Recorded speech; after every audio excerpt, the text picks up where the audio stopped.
feelings. Nothing more than feelings. A long afternoon in the high-speed, high-stress world of champ car racing brings out powerful emotions. And in the pressure cooker of competition, good feelings can turn ugly. You're unbelievable. Unbelievable. It's unbelievable. He put me on the wall. You guys are unbelievable. Unbelievable. Why do you tell me to save fuel? What a f***ing idiot. Crazy asshole. What a f***ing stupid f***ing It'd be nice for my team to tell me that we got a fuel problem. With the season reaching a climax, exhaustion, ambition, and desperation are creating an explosive mix. But even the occasional emotional meltdown means there's still a fire burning inside. Ah yes, 14 races down and 5 to go. What'll it be today? Hugs or slugs? As we welcome you to the Centrix Financial Grand Prix of Denver. Round 15 of the Bridgestone presents the Champ Car World Series powered by Ford for 2003.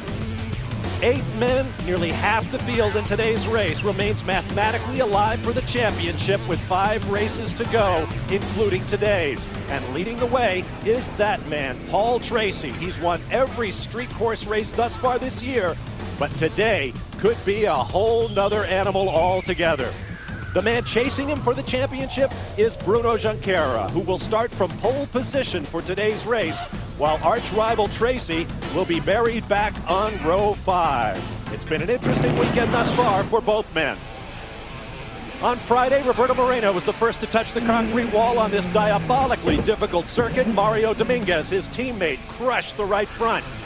Paul Tracy and his teammate Patrick Carpentier both took rear wings off their cars, while Junqeira went on to provisional pole, picking up a precious championship point. Paul Tracy was up on Junqeira on time in final qualifying and might have taken pole, but he overstepped the bounds of traction and spun. And then, with just Adrian Fernandez and Bruno Junqeira still to go on track, the rains came, depriving Junqeira of a possible second championship point. That went to the fast man on Saturday, Oriol Servia. So Bruno Junqeira starts from row 1 after just 1 run in qualifying. He made it count in the dry. Tracy starts next to the number 3 man in the championship, Michel Jourdain, on row 5. Now let's hear from our pole sitter, standing by with Derek Daly. Well, Bob, this is a most unusual circuit. It's a very difficult track because it's got such low grip. It's a kind circuit to Bruno Junqeira. He was on the pole last year and won last year. But Bruno, as you relax here, is it fair to say that the difficulty of this track makes it also very unforgiving? Yeah, that's one of the most difficult tracks of the year. You cannot put a wheel off the line, otherwise you're going to be on the wall. It's really difficult to drive here. It's slippery, and some parts of the track is a little bit bumpy. Better this year, but it's still difficult to drive. When you think of the championship, does that mean today is a day of discipline for you? The discipline, but I still have to try really hard to win the race. Exactly, because that battle continues between Junqeira and particularly Paul Tracy. Bob?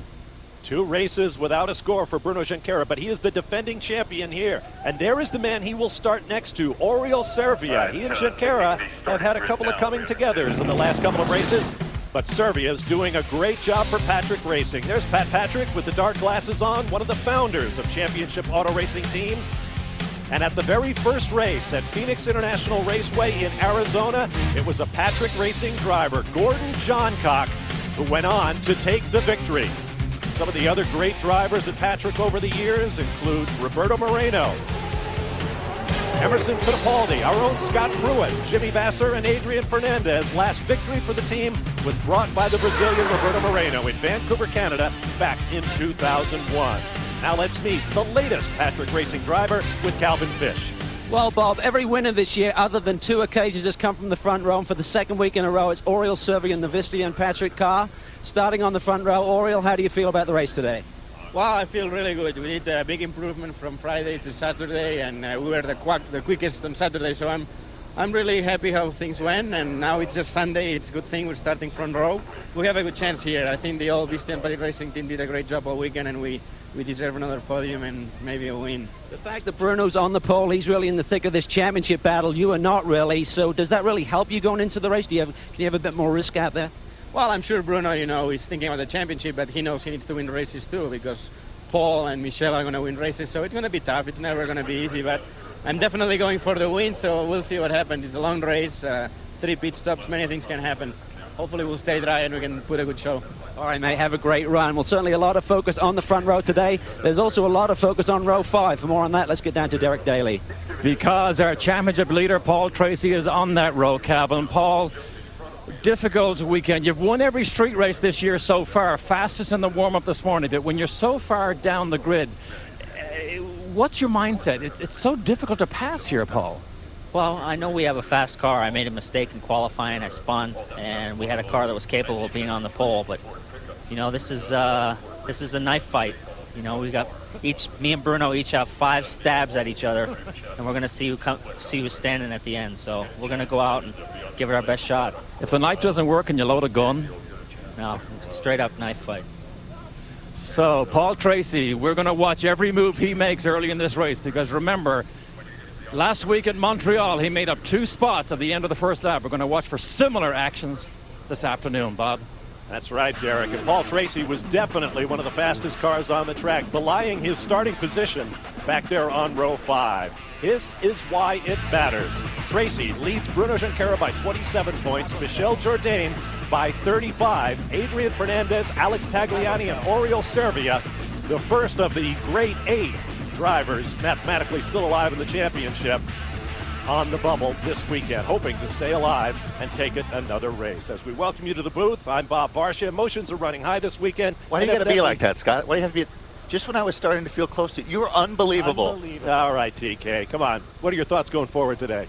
Well, I mean, those emotions, the highs and lows, are what I love about this sport, and it's nothing like a good championship battle to bring that stuff out. We've got 2 protagonists, Bruno Junqeira and Paul Tracy, that could not be more different. So depending on what your style is, you get to choose your guy. Really calculating, always weighing the risk-reward. Bruno Junqeira's run a phenomenal season, made some mistakes recently. Paul Tracy has been feast or famine, and the guy is just 110% all the time, taking lots of chances, gotten away with most of them this year. So depending on what your flavor is, choose your guy. I hope we're not going to have to offer equal time to all the other candidates for California governor. We've got a strategy for that, but we'll get to that later. All right. Now, Scotty Pruitt, you've been out there tearing up this racetrack all weekend in your Trans Am car. We've had on and off rains washing the track clean. What are these guys facing today? Well, being in a championship run myself, what Tommy was saying, this is not one of those tracks where you can afford to take too many chances. It will bite you. Bruno said it himself. This is not one of those tracks where you can be real aggressive and get away with it lap after lap after lap. You got to go out there, you got to run hard, you got to be careful, but you can't afford to take a step wrong, because if you do, you will not finish this race. My prediction, the guy and the team and the driver who are smart and make the least amount of mistakes is going to win this race today. That's about it. 19 drivers on the knife edge for the next 2 hours or so. We're going to take a break. We'll be back as we count down the seconds to the command to start engines here in Denver.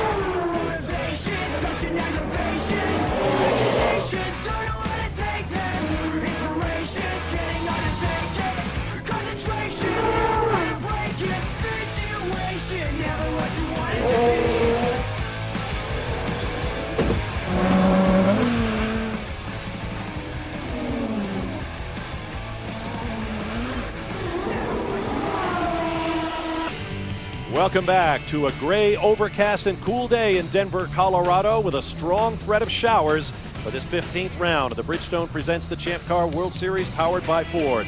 Veteran speed viewers know we like to turn an ear to the radio transmissions. A week ago in Montreal, that brought us the mundane, the ecstatic, and the profane. Lost it at the last corner. You okay there, Paul? Yeah, I hooked the wheel in the grass there. Go! Crazy asshole. Yeah, 10-4, we saw that on the TV. Oh, stay with it. We're with you. Hey, Paul, we need you to save a little bit of fuel here if you could, please. Unbelievable. Why didn't you tell me to save fuel? 2 spots. Spots on the last lap. Why didn't you tell me to save fuel? You're my hero, buddy. Fantastic. Good job, guys. Hell of a job. I'm telling you, that showed some serious guts.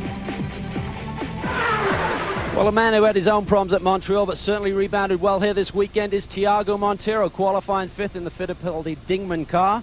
And the grid girl, it's not what you expected, right, starting fifth? I like my grid girl, but it's not exactly my type, actually. Having some fun down here on the grid. Tiago, this team got started late. You've shown a lot of promise throughout the year, and now things are really starting to come together for you. Yeah, that's true. You know, after all the difficulties we had in the beginning and coming up so late in the series, we're definitely proving that we improve. You know, we keeping it up every weekend and getting better and better, especially on qualifying. So I'm happy for the team, I'm happy for myself, and we got to finish one now. All right, Tiago, go get them this afternoon. Reynard's looking surprisingly strong here in Denver on the bumps, and another man who's performed well this weekend stands by with Derek. Indeed, and Tim Broyle just had his final team meeting with his crew here as Mario Haberfeld does his final preparations. Mario, this has been a good weekend. You were the fastest man on the racetrack Friday morning, again Saturday morning. One lap qualifying may not have suited you, but I believe you think this car is going to be good on long runs. Yeah, for sure. We have one of the best cars here this weekend. They changed the format right when we didn't need it, although I still think is the right way of going about it. So for the race, we're very confident. We think we should have a very good car. Good. Good luck, Mario. Thank you. Good to see you there. All right, thanks, guys. Montero and Haberfeld, of course, are rookies. Let's take a look at the race for the Jim Truman Rookie of the Year Award, dominated by Sebastien Bourdais with his 3 victories. And though he trails in the standings, which are based completely on points earned in the race and no other factors, Darren Manning leads all rookies in laps and miles completed, and his 12 race finishes and 14 starts ties him with Mario Haberfeld for the rookie lead. Let's hear from Darren Manning, standing by with Calvin Fish. Well, Darren is getting kitted up here, and he can actually bring a new record to Champ Car Racing by a consecutive 10th spot today. That would equal and improve over John Jones. Darren, I'm trying to get this out here. Talk about the fact with his Reynard performing so well here on the streets of Denver. Can you get onto the podium this afternoon? Yeah, definitely. I mean, we struggled in all day on Saturday during the morning warm-up and second qualifying. I didn't really know what the car was going to be doing. But, you know, this morning and all the way over the weekend, we've had a really quick car, you know, P3 on Friday, so we should be going forwards. How about lap 1, turn 1? I mean, a lot of guys in the championship battle, a lot of guys can really go for the win this afternoon. Is it going to be pretty scary out there? Well, hopefully they'll all be taking it easy and letting me come through to the front. So, you know, I've only got myself to race with, and, you know, I'm not going for championship, you know, championship win or anything. I'm just going for the best result I can, and hopefully that'll play into my hands. All right, Darren, have a great run today. Bob? Thanks, Calvin. Remedial English begins immediately following the race. Now, Denver has one of the largest Hispanic populations in the country, and we have 4 Mexican drivers in the lineup: Rodolfo Levine, Mario Dominguez, Michel Jourdain, and the best qualified of the group, Adrian Fernandez, who's starting 4th. That's exactly where he finished this race last year. He's with Derek Daly. Adrian, if I can just halt you just for a second. Good race here last year. Good starting position, but it's a very difficult racetrack. It is. It is difficult because the conditions, you know, the loss of downforce, because we're running in such a high altitude. The slippery of the track and the bumpy of the track makes it tough for everybody not to make a mistake. But I think we have a good car, and we just have to, you know, just be driving like we did all weekend. And I think we're going to be in good shape. But I know you have a secret weapon, a friend of yours in the pit lane. Jake Plummer, yeah, he's a good friend of mine, and you know, it's a privilege to have him here. Yes, of course, quarterback now for the Denver Broncos. We're going to actually meet Jake a little bit later on.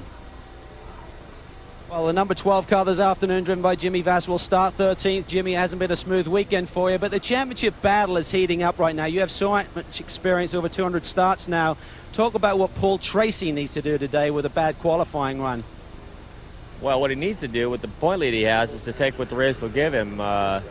You know, but he called me on the phone last night, or after, then towards the end of the day, he says, "Hey, I've got the eye of the tiger. I'm going to the front." And I said, "Man, with an attitude like that, it sounds to me like you're going to have the eye of the tires, end up with the tires." So, you know, he made a big mistake at Elkhart Lake, and I told him about that. You know, he knows, but I don't know if he can control himself. I think he looks pretty wild out there today. He's certainly fired up this weekend. And Jimmy, talk about your race. I mean, the Reynard has been a bit of a problem this season for you, but other Reynards are performing well this weekend. What about you? They are, and we're not, you know. So, you know, we realize that probably everything's in the trailer that we need to make it better, and we just really, I mean, my car's been riding on top of the bumps, you know, all weekend long, not getting into the track, and We made some big changes. Didn't really get a good read this morning because of the wet and wet session for warm-up. So, I'm hoping that it's going to be a lot better in the race. But, we've been working hard at it. All right, JV, have a great run. Well, there's a new man in the series. Let's get on to Derek with him. Yes, he is. Mika Salo here being strapped into the PK Racing. Hola, Mika, we threw you into the deep end here. You having some fun? It's okay now. Now I'm comfortable with everything. Most difficult part was Friday when everything was new. It's a new circuit and trying to learn the tires. But I got a pretty good idea now. So it's a bit late for the starting position, but for race it's all right. That's okay. With the experience he brings here from the Ferrari Formula One team, he is a very welcome addition to Kart Champ Car. Fellas? He is that, Derek, but there's no paddle shifting or traction control in the Champ Cars. Mika Salo has quite an experience coming up. Stick around. We'll be back to Denver. Welcome back to Denver, Colorado, as pre-race festivities continue in preparation for the Champ Car Grand Prix of Denver on a temporary circuit set up around the Pepsi Center. It's a big weekend for the Newman Haas team, win, lose, or draw. After 21 years, this is their 350th start. 72 wins, 75 poles, and 4 legendary champions. Let's pause a moment to consider what Newman Haas has accomplished.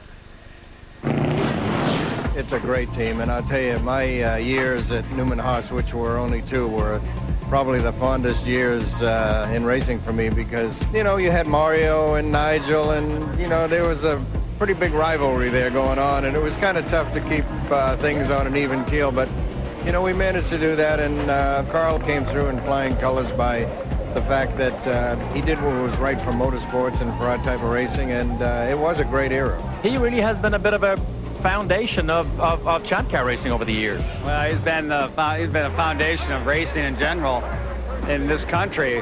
When Carl was selling Hewlett gearbox parts in the early 60s, he was working out of his mother's basement, and he's come a long way, obviously, and Carl truly is an institution. Carl, Bernie, and Paul have put together a great organization. They've done a fabulous job. I give them high marks for staying so motivated for these many years. But yeah, he picks the best drivers. He picks a good engineering staff and a very good, strong team.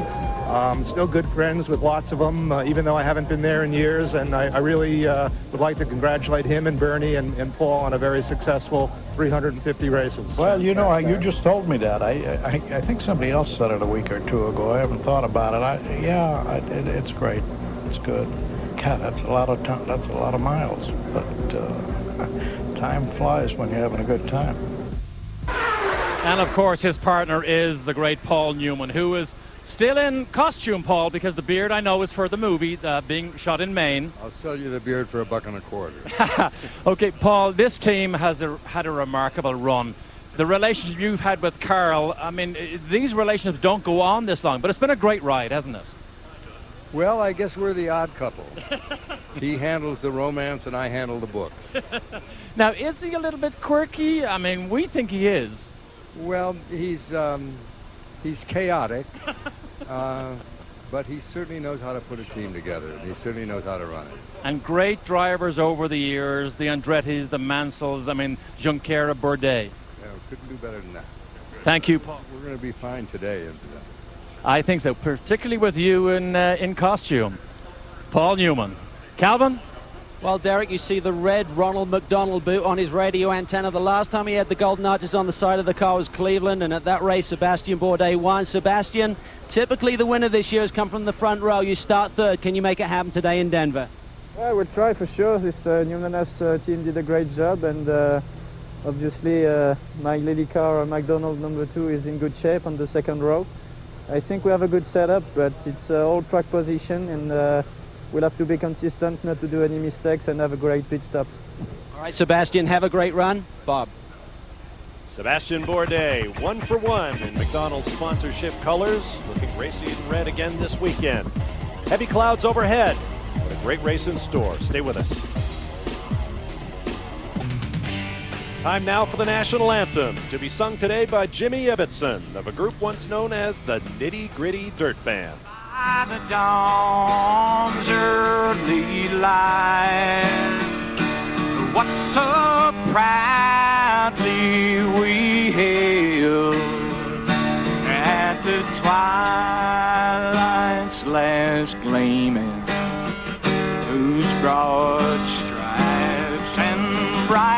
star through the perilous fight. For the ramparts we watched were so gallantly streaming, and the rocket's red glare, the bombs bursting in air, to get through the night, that our flag was still there. Oh, say does that star-spangled banner yet wave o'er the land of the free and the home of the brave? Jimmy Davidson. For an appreciative crowd here at Denver. We're just moments away from the command to start engines. In a moment, we'll take our leave and come back for race coverage of round 15 of the Bridgestone Presents the Champ Car World Series powered by Ford, the Champ Car Grand Prix of Denver. So stick around. We'll get you up to date on everything that's happened and get started on a very difficult 1.6-mile circuit that is as slick as the ice rink used by the Colorado Avalanche. We'll see you on the other side of the break. For Tommy, Scott, Derek, and Calvin, I'm Bob Varsha. Stay with us. Welcome to Denver, Colorado, the mile-high city.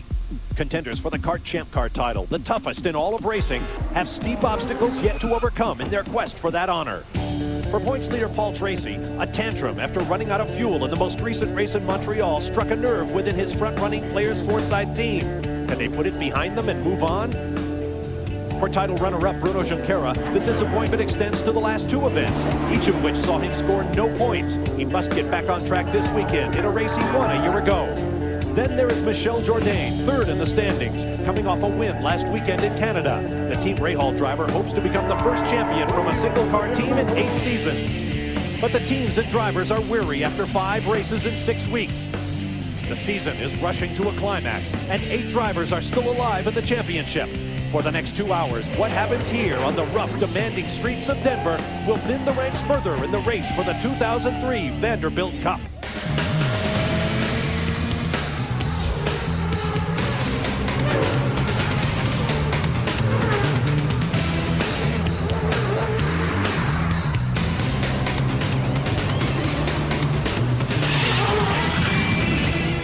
14 races down, 5 to go, and the Bridgestone Presents the Champ Car World Series powered by Ford for 2003.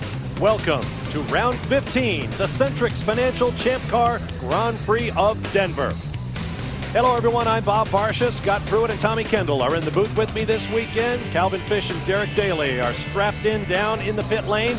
And we have a very interesting race ahead. The championship spotlight is burning most brightly on leader Paul Tracy and second place Bruno Junqeira. Junqeira has the advantage coming in. Paul Tracy has simply been struggling all weekend to find grip in his Players Foresight Lola. In qualifying, he was nearly ready to get Junqeira for pole when this spin pushed him all the way back to 9th on the grid. He has a lot of work ahead of him. Junqeira, on the other hand, has had things go fairly well, beginning to end. In bright sunshine in Friday's qualifying, Junqeira was trying hard, picked up the bonus point for provisional pole, never went out in second round qualifying when the skies opened, but he remains on pole position for today's race. There is the Grade 8, the 8 drivers still mathematically alive for the championship. Tracy starts 9th. Next to third in points, Michel Jourdain on row 5. Bruno Junqeira is on pole alongside Oriol Servia. There's a story there as well. Adrian Fernandez is 4th on the grid. That's where he finished this race last year. The Mexican hoping to stay alive in the championship for another weekend. To Derek Daly. We're all big fans of Paul Tracy. Does he know the consequences of a mistake? Intellectually, yes, I believe he does. The emotional side of Paul Tracy, which we all love to see, sometimes takes over. Elkhart Lake lost a lot of points. Qualifying, Rover goes overhead, cost him dearly because he could have been on the pole. Remember last year, Frank Kitty's championship was virtually wiped out with a small mistake by Paul Tracy. That type of mistake today by Paul could end his championship hopes. Calvin? Derek, talking of mistakes, Bruno Junqeira, after 2 scoreless weekends, has to get things back on track here in Denver. He and this Pacific Gear team have to be flawless. They need to finish in front of Paul Tracy. The win is important to them, but they have to reduce that gap spread this afternoon. Well, Junqeira is good from pole. Of his 4 career wins, 3 have come from pole, and that's where he starts today alongside Oriol Servia. But as I mentioned, those 2 have had trouble staying out of each other's way of late. Let's go back 2 races ago to the Mid-Ohio Sports Car course. Junqeira then the points leader when he was ushered off the course by an ambitious passing move by Servia. Bruno, needless to say, was not impressed. No points in the race. Then last weekend, qualifying in Montreal, Servia trying the inside again against Junqeira. Servia then went on to take provisional pole. Junqeira had his problems in this very same hairpin, spinning off twice. Once again, scored no points in the race. Sebastien Bourdais found lots of speed between qualifying rounds 1 and 2. He will start from inside of row 2 alongside Adrian Fernandez. On row 3, Tiago Monteiro of Portugal, driving for Emerson Fittipaldi, will be next to Patrick Carpentier of Canada. On row 4, rookie Darren Manning will be next to fellow Tyro Mario Haberfeld, who was also quick this weekend. On row 5, Paul Tracy, first in points, fastest in the morning warm-up, but buried back on row 5 alongside Michel Jourdain Jr., hoping to go 2 for 2 for Team Rahal on consecutive weekends. On row 6, Canadian Alex Tagliani found all sorts of speed. He was lost on Friday, pulled himself up the grid on Saturday. He starts next to American rookie Brian Hunter-Ray. On row 7, Hunter-Ray's teammate, Captain America, Jimmy Vasser, has it all out there in front of him. He starts next to last year's Rookie of the Year, Mario Dominguez. On row 8, Rodolfo Levine will start the Corona car alongside Roberto Moreno in the Ernest competition Lola. On row 9, Formula One veteran Mika Salo brings 110 Grand Prix worth of experience to the Champ cars. He starts next to Walter Salas. And on row 10, Jeff Voss from Dale Coyne Racing will run caboose on the field. We're in the gateway to the Rockies, Denver, Colorado, on a circuit laid out around the Pepsi Center. Scott Pruitt, take us around. Toughest part of this track, right here, turn 1. Seen a lot of problems here all weekend long. Turn 2, turn 3, pretty straight up, easy to get through. As you exit 3, you got to carry a lot of speed through 4 because that carries you down the back straight. When you get to about here, all of a sudden, everything just wide open. Goes from about 6 lanes wide to about 15. You get a lot of grip in turn 5. You could actually potentially make a pass going into turn 6. 7, 8, 9, pretty straightforward. Again, this is another tough turn, a big crown in the road just like turn 1. Whatever the case, this track will bite back if you're too aggressive. We've had on and off rain all weekend, including about 1.5 inches last night, so the track is very green. As we check our Bridgestone keys to the race, 106 laps scheduled. That's 6 more than last year. Maximum speeds on the long straightaway over 180 miles an hour. The slowest corners about 60. And as you can see, it's a very cool day with showers in the forecast. The most important number down there close to the bottom. We are in the Mile High City, 5,280 feet above sea level, and that affects the cars and drivers alike. The mandatory pit window, 32 laps, and a very large pit window. You can do it on 3 stops if you stop as early as lap 10. And on this very difficult racetrack, Tommy Kendall, I'm guessing off-sequence strategies might be the order of the day. Well, for a guy like Paul Tracy, I think it's going to depend for him how many cars he can pass on the first lap. You're saying, well, how do you know he's going to try? Well, he said that's what's going to be the make or break. Depending on how many cars we get by, we might get out of sequence. The lights are out on the pace car, being driven by Stacy Kuhn this weekend, while Linda Popst is signaling the drivers from the passenger seat. There is the mile-wide corner, also the Centrix Financial corner here in Denver, and it is a great temptation, especially on lap 1, Scott. Trying to get a lot of heat in the tires right now, but also this track is very difficult to get side by side before you come on the front straight. Turn 1, I'll be surprised if everybody gets to turn 1 unscathed. But the back part of the track, coming off that big wide area, I see that's where these guys can make a move. I see some action from PG there. Pace cars in the pit lane. Paul Layton is the voice of race control. Turn the corner, coming at you, starter. Very tight. Green flag. Yellow start. Big jump for Serbia. Oh! Bruno said, I ain't going to have any of that. No, that was good heads up for the starter. And that's what the starter is supposed to do when you have a jump start. Perfect. Let's check out our onboard cameras. On board with Mario Dominguez, and notice that decal on his helmet, "Get well, Bill." That's a message to his crewman, Bill Dieterle, who's been in the hospital for some surgery recently. He may get out of the hospital today, Bill. If you're looking in, your team is thinking of you. On board with Jimmy Vasser, here's a unique view, and just looking at that right rear suspension shows you why they spend so much time in the wind tunnel with race cars trying to manage that airflow. On board with Michelle Jourdain, our visor cam. She's got the visor cracked to get a little air in there. It's not a warm day here in Denver. Now on board with Paul Tracy. Try and get some heat into those Bridgestones. This is the area where I see most of the passing going right up into there. That's the only area we feel like you can get a good jump and make the move right up the inside, but we'll have to wait and see how that plays out.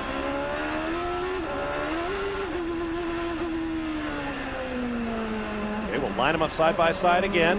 Looking for a green start. Nope. They didn't line up side by side. Some confusion in communications there to the teams. Well, Oriole actually shouldn't be setting the pace like that. It should be Bruno in front. Now these laps do count, so we are beginning the second of the 106 lap schedule. Calvin Fish.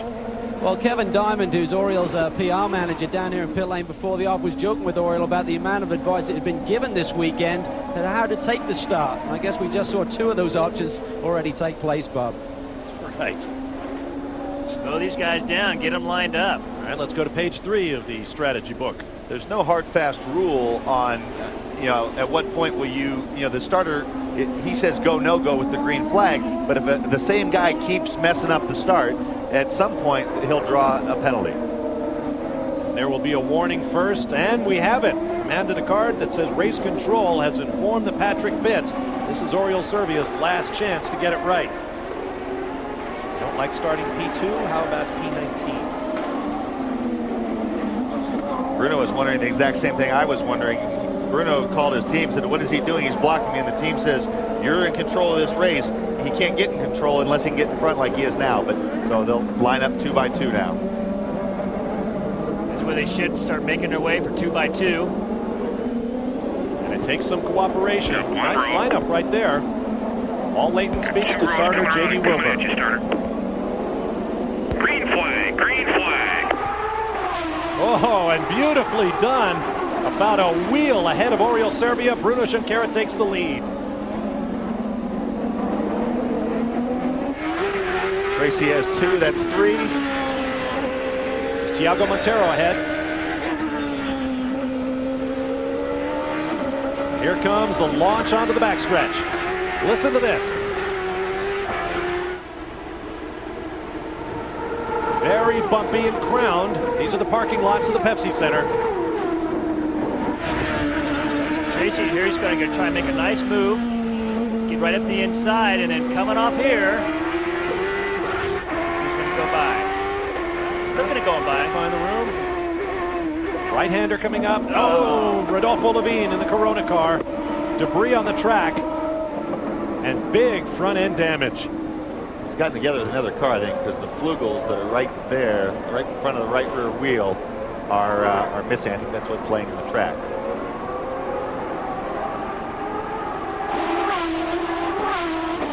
Still shown as a local yellow. J.D. Wilbur keeps the yellow flags on the stand. Tracy has gotten around Monteiro. Now Monteiro under pressure from Mario Haberfeld. That puts Tracy up to 6th from 9th. Long sweep past our announce booth, and now the yellow flags come out. Full course.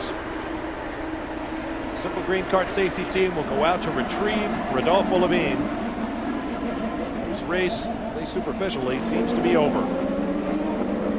Now that's in turn 5. Not exactly sure what happened. Climbs out of the car. A lot of damage to the right front suspension. Simple Green guys go to work. Shaking that right hand. Might have kept his hands on the steering wheel too long. Watching the left side of your screen. Okay. No, Levine came up the lost inside. it down the inside.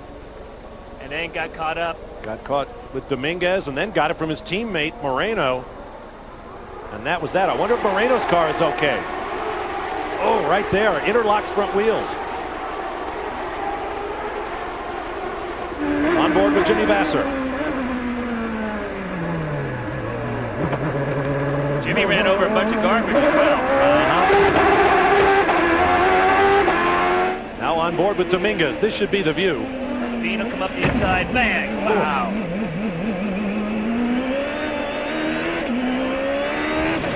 That's a big shot up the inside. Oh, man. Now Roberto Moreno is headed for the pit, so apparently he has damage as well. Yet another blow to Moreno, who had so much hope coming into this season. We'll be back. Welcome back to Denver. We are under a full course caution after a multi-car incident involving Rodolfo Levine, Mario Dominguez, and Roberto Moreno. Levine is out of the race. Dominguez and Moreno have called at the pits for repairs. Bruno Junqeira leads the field around behind the safety car. Now, Paul Tracy has come from 9th to 6th. Let's share some of those passes. Going into turn 6. It's Tiago Monteiro on the left. Turn 7. From Monteiro's point of view, as the number 3 slides into view.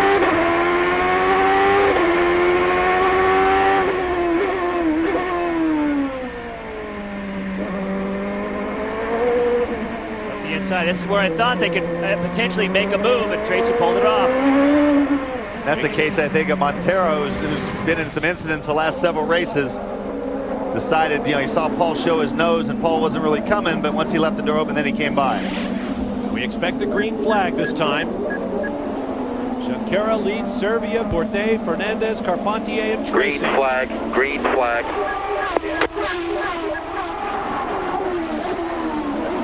Look how careful they're being heading into turn 1. Turn 1 is so tricky, slippery, and we saw the guys just get out a little bit, the tires reach out, grab a hold of them, just yank them into the fence.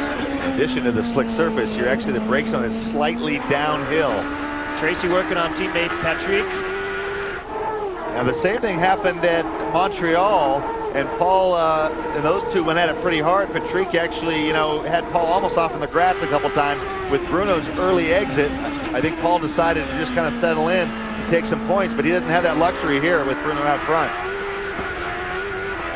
He's trying to make a late apex to make a move up the inside going into turn 6, but just couldn't quite get enough of a move. Well, that's one of those things. If the guy in front of you decides to protect the inside more on the way in, there's an infinite number of lines into that mile-wide corner. You could say, okay, I'm going to give up the entry, try to arc it up, and if he slips up mid-corner, you'll have a good run coming off. Good shot there just a minute ago with Haberfeld all over Monteiro. Sorry about that. Now, if you're asking yourself, why doesn't Patrick Carpentier just let his teammate Tracy by? After all, he is the championship leader. Carpentier comes into this weekend 4th in points, just 2 ahead of Sebastien Bourdais. Bourdais is ahead of him on the road by 2 positions, so Carpentier has to think about the big picture as well. Now, a lot of action going on right here. Haberfeld take a move up on the inside of Monteiro looking into 1, and then Jourdain almost made the move going into turn 3. Look at the breadth of this corner, the mile-wide turn, now known as the Centrix Financial Corner. A lot of possibilities down there and a very slick transition from asphalt to concrete. Let's get more on the possibility of team orders at players. Calvin Fish.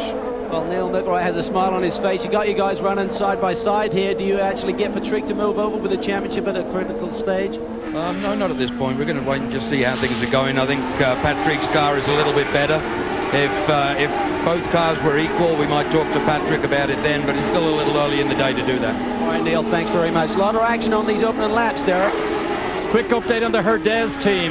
There was a broken wheel on Dominguez's car. He has made 2 pit stops purely to reset the window. There is no damage that I know of on Roberto Moreno's car. That's pretty amazing. Now, reset the window is not resetting the window on the screen, but resetting the fuel window is as Derek was alluding to, being able to stretch it a little bit further before they have to make their pit stop. By resetting it, when you stop, you had 32 from that point. And that's one of the ways it's been most successful. A lot of people thought that you'd have people pitting when the window, quote, opens, which here is lap 10. But what's been more effective because of the deficit that you have to overcome on cold tires, guys like Adrian Fernandez at Mid-Ohio, people have actually used that strategy to good effect. The Ardez guys did it in Montreal with Moreno, and that kind of, the incident forced their hand, but that couldn't work well if he was able to run quick enough after everybody else stops. This is really playing into Bruno's hand. He's setting the pace. He didn't have anybody particularly pressuring him. Serbia's not there to put the pressure on, and he can control the pace. Right now, he can be nice and tidy and not take any chances. This is one of those tracks, as we mentioned earlier, if you start taking too many chances, you're going to get in the fence if you're not careful. A lot of that happens when the guy puts the pressure on from behind, and that's not happening at this point. There's a good look at Sebastien Bourdais wearing the red McDonald's colors in the second of a 3-race sponsorship deal. Last time he wore them, he won in Cleveland. Turn 5, up into turn 6. Heavy braking. Clear down to first. Just right up to the curbs on the inside there. You can still see a little puddling from some of the rainstorms we've had last night as well as this morning. Actually had lightning that held up the Colorado State football game in nearby Invesco Field at Mile High. In fact, we went out to qualify yesterday afternoon and it got red flag because the rain came down so hard on this guy, Adrian Fernandez. There was no way for it to happen. Well, coming to this racetrack, as difficult as it is, frankly, it is not a favorite of just about any of the drivers in the field. But it's been like a breath of fresh air for Adrian because last year he qualified second, finished fourth, qualified fourth here. This year. And Adrian, this is a big race for him. He's been struggling the last few races. And I was down there talking to him earlier, as well as an engineer, part-time engineer, full-time engineer on the IRL side, John Dick, who came in to kind of oversee things. They're very excited about their chances for today. Adrian feels we have a great car and can certainly run for a win. And as you can see, he's pushing hard, lighting up that right front Bridgestone under braking before turn number 6. Bruno Junqeira leading only the 4th race he has led this year. We'll be back with more in a moment from Denver.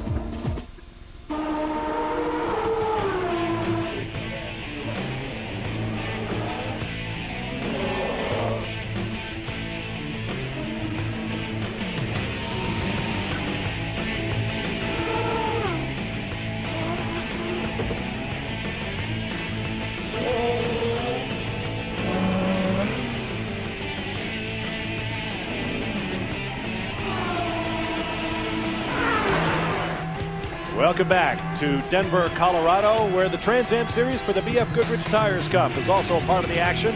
Check out the Mile High 100 coming your way Monday at 1 p.m. Eastern Time, only here on Speed Channel. Big news for the Trans Am Series here in Denver, and we'll tell you all about it in that program.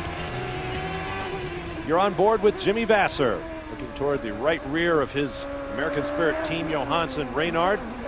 Aaron Scott Pruitt will be in that Trans Am, by the way, as he tries to lock up starting his from the third title, starting from the pole. I was going to get to that. In his effort to overhaul our own Tommy Kendall, a 4th championship perhaps in prospect at another time. Bruno Junqeira in the lead for the 4th time this year. Things well in hand. Big weekend for his sponsor, Pacific Care. They have over 150 guests here this weekend. Held a big soiree the other night,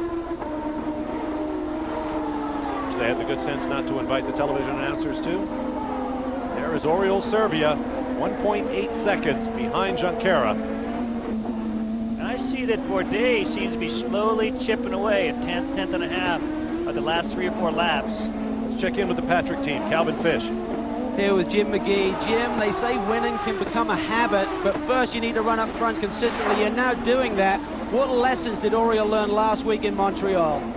Well, I think that, aggression, you still got to be a little aggressive when you get to this point. And, you're not going to nobody's going to move over for you, and you got to kind of force the issue a lot of times. So aggressiveness is now what he's working on, but he's doing a good job. I understand the team is really putting extra work this week on their pit stop. They want to get Oriol in position and then take advantage in pit lane.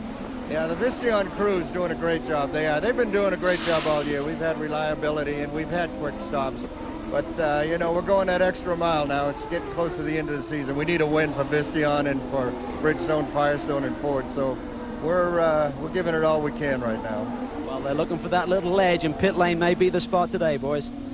Jim McGee speaks with the experience of 44 years of doing this, and he readily acknowledges this is a street circuit. Nobody's going to give you something. You have to take it. You have to take it. That's exactly right. I worked with Jim McGee for a number of years at Patrick Racing. Very smart. But as he said, you know, they get down to the end of the season, they don't have any wins. So they can be aggressive. They can take some chances to try and make something happen for them.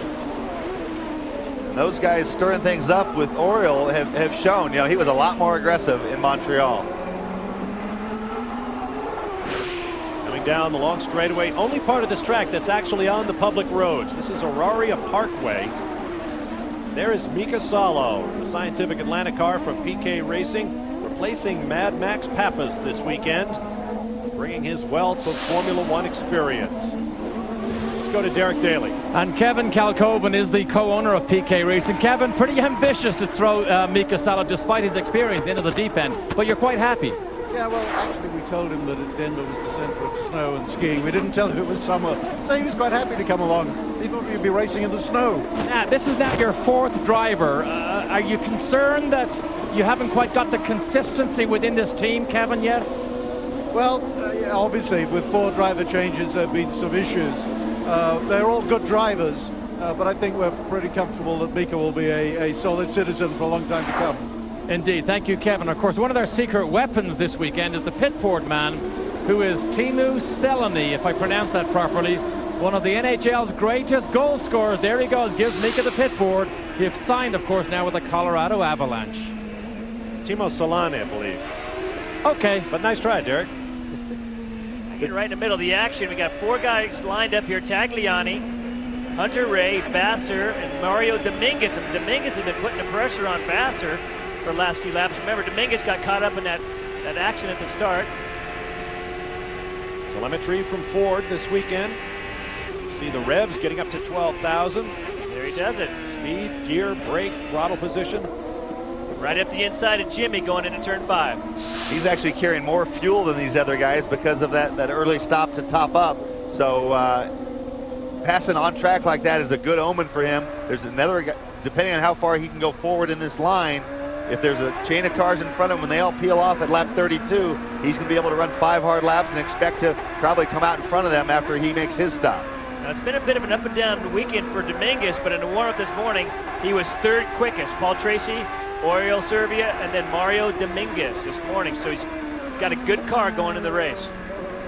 And last year, he didn't have any speed whatsoever. He won the race in Australia as a fluke. This year, especially early in the year, showed a lot of speed. And then recently, he's been showing some more. Hasn't been able to get good starting positions. But, I mean, we saw him really dicing it up all race long in Montreal. This weekend, he's been quick in a number of sessions. 2nd quick yesterday morning. And so Dominguez is, look how far he's put Vassar behind. This is Sebastien Bourdais running in 3rd. They found a lot of speed in this car. On Friday, he called it, what was his word? Freaky loose? But he I'm qualified not sure. Maybe well. He doesn't know English. That's his right. slang of English might be a little different than what we know. Running in a potential podium position. Calvin Fish has more. Here with the man who fixed the freaky loose from Friday, but Sebastien said track position is key. What can you do in the pit stop today, Craig, to shake things up a little bit? Well, the way they've got the windows set up, if it were to go green the whole race, you'd be making your last pit stop with, I think, only about 10 laps left in the race. So that means somewhere in one of the 3 stops, you could just add enough fuel to go 10 laps, basically short fill. That'd be quite a bit quicker on the pit stop, but you'd be making your pit stops earlier, so you might miss a yellow or something. But somewhere in those 3, if we're not able to get by Serbia, I guess we'll have to try. And you want the win. I mean, Sebastien is really not in the thick of things for the championship win, but another win on his record this year would certainly be good. Yeah, we've got kind of 2 roles here. Number 1 with Sebastien, yeah, I want to win as many races as possible. It's good for his resume. We've fallen out of too many races to win the points championship. But number 2, Bruno's got a real good shot of winning the championship. And our job is to support him in that and make sure we finish in front of Paul Tracy and Michel Jourdain. Well, there you go. Newman Haas, 350th start here today. They want to win, but they want to increase that points lead, or reduce the points lead to Paul Tracy as well. And that's a good point about Bruno Junqeira. Yes, he has the 3 wins and he qualifies well, but his other finishes were a 2nd, a 4th, a 9th, and an 11th. The other races he did not finish. Now, Hampson didn't mention the fact that when they come in and even take on 10 gallons, which take about 4 to 5 seconds, they still have to take on 4 brand new Bridgestones. That's the thing that penalizes. That'll be the determining factor. Exactly. On board the McChamp car with the French rookie. We'll take a break and return with more from beautiful Denver, Colorado. Stay with us here on Speed. Next stop on the Bridgestone presents the Champ Car World Series powered by Ford.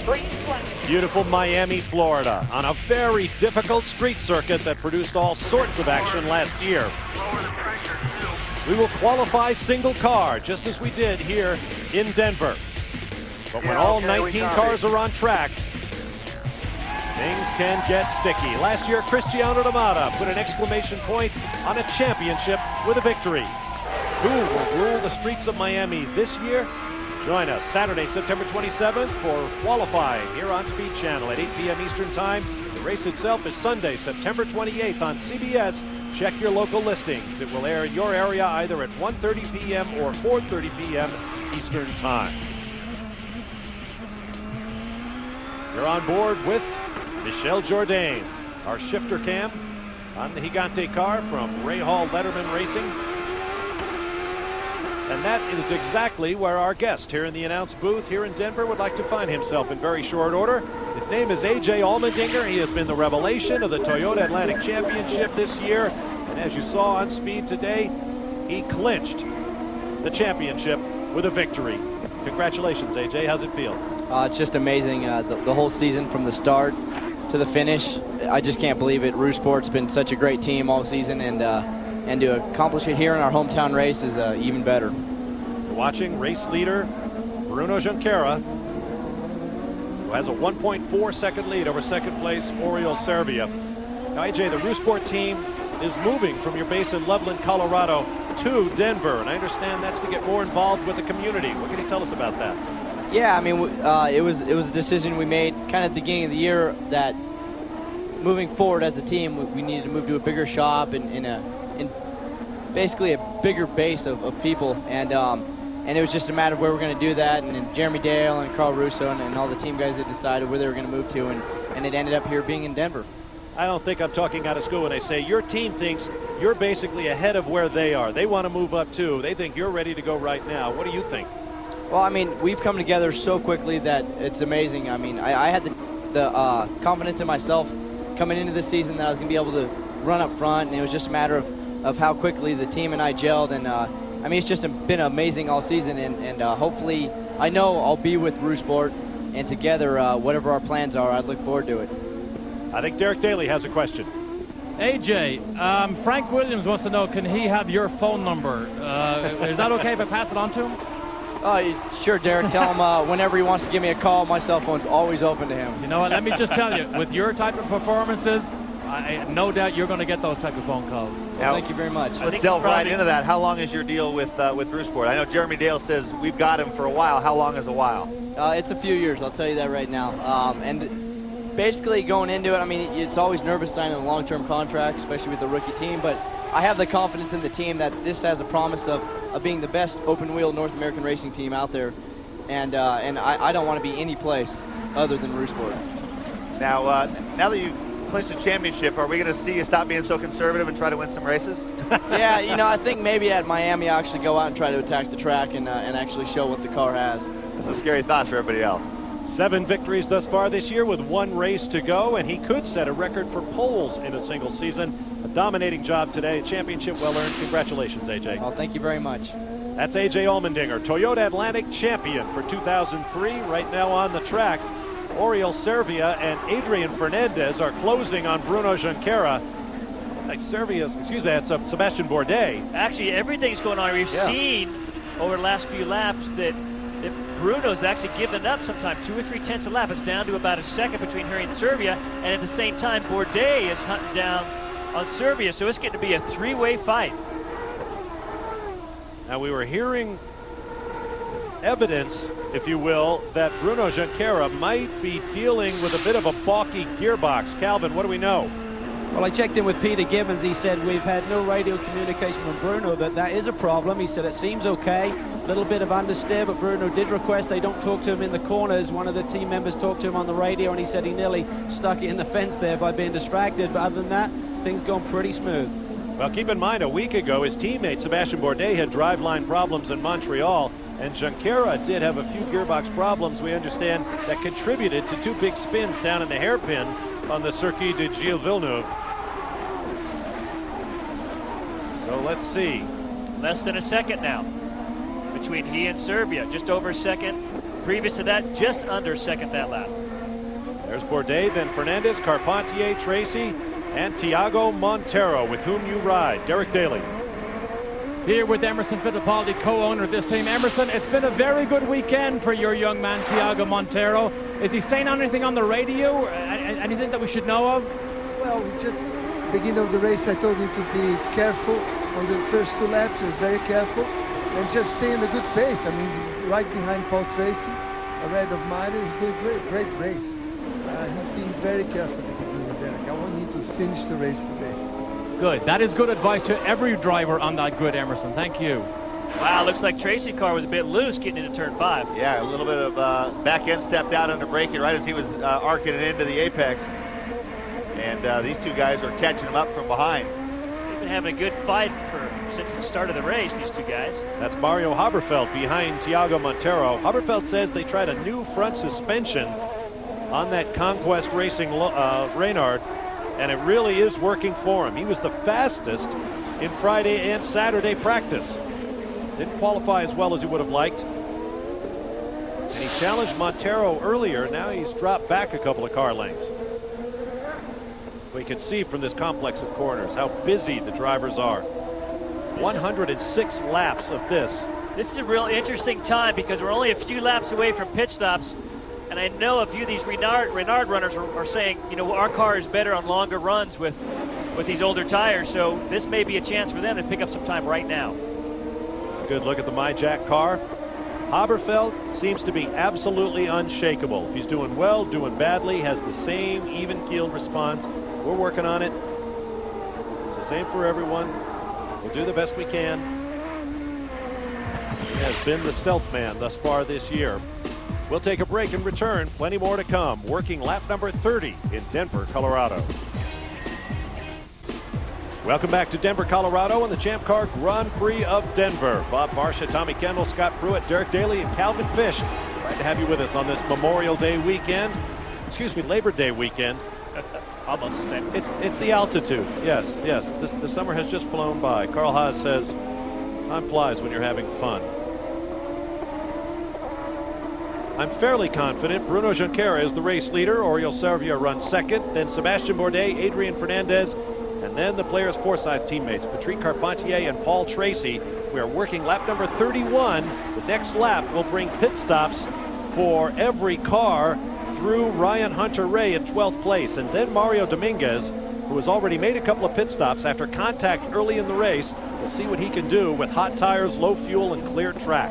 A great fight going on right now between Bourdais and Serbia. And this is one of those tracks where the guys changing the tires and putting the fuel in the car get their money's worth. They can make or break you. And both Newman Haas guys have been really running perfect laps these last few. Bruno's been able to stretch it back out to a 1.4 second gap. That gives his crew a little bit of extra time to just be more deliberate. They also have the potential to make sure they get an extra gallon or 2 in with the breathing room and maybe push the short fill for later.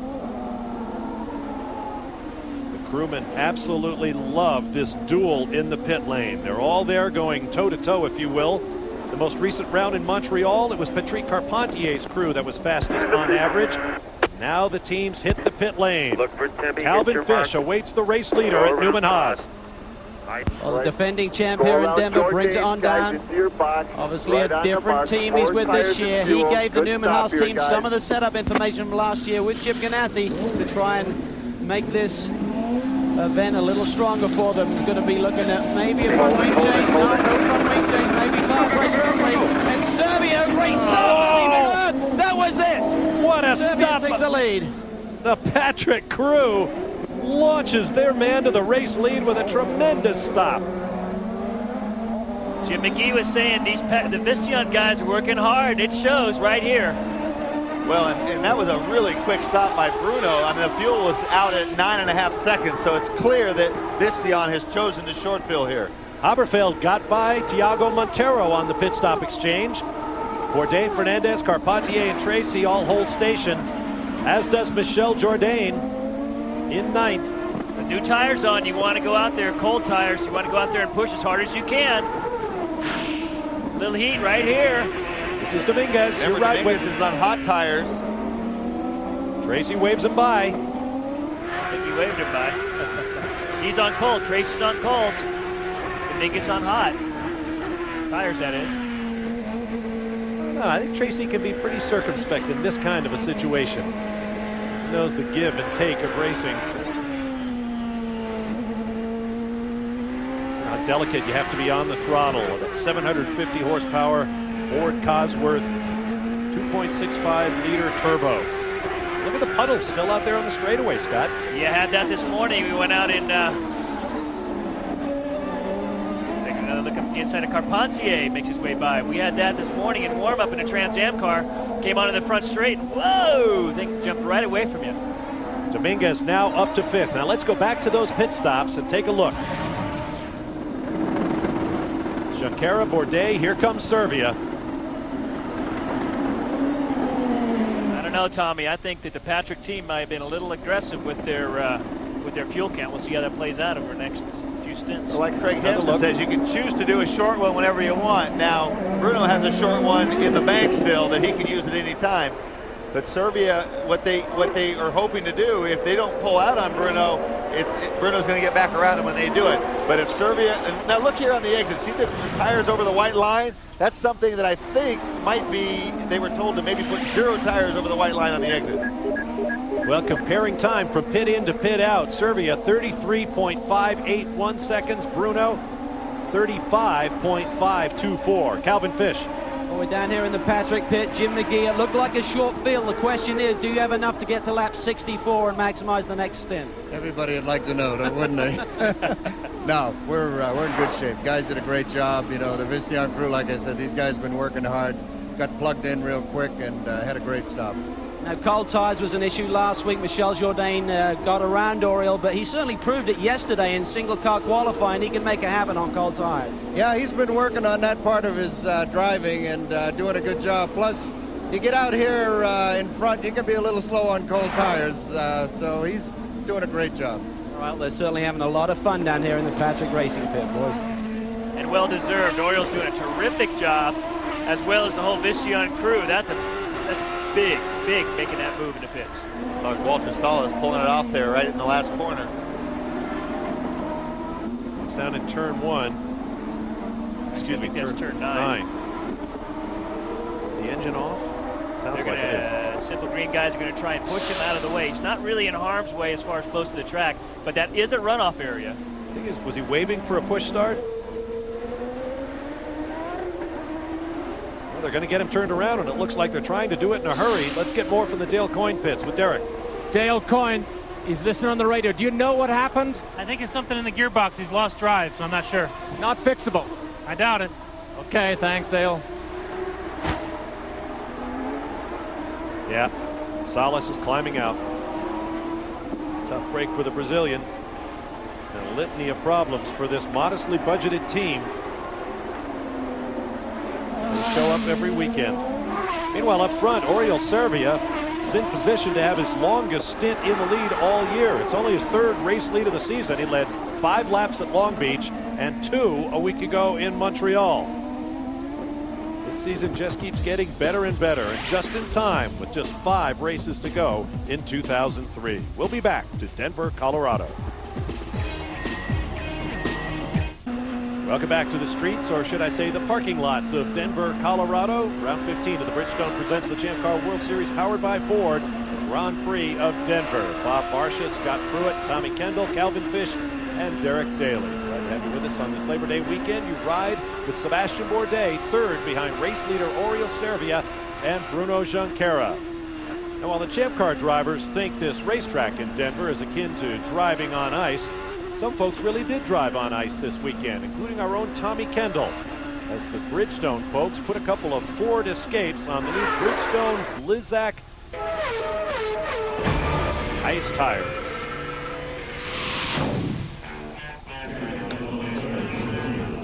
Hey, David, I'll even let you jump the start like Bruno, and we'll see what happens.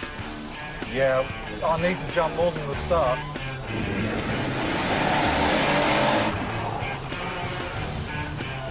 So I guess we'll go around one more time. When they cut this together, it'll probably make it look like I hit cone. It doesn't matter how you get there in racing as long as you get there first. So your perfect behavior record gets you this. 0. And Sebastien Bourdais was among the Champ Car drivers. There's Emerson Fittipaldi with a couple of championships in hand. CEO Chris Book. The idea being to test a standard tire against Bridgestone's Blizzak product. Sebastien Bourdais didn't have him when he walled his Ford Escape. On board with Bourdais now, let's go down to Derek Daly.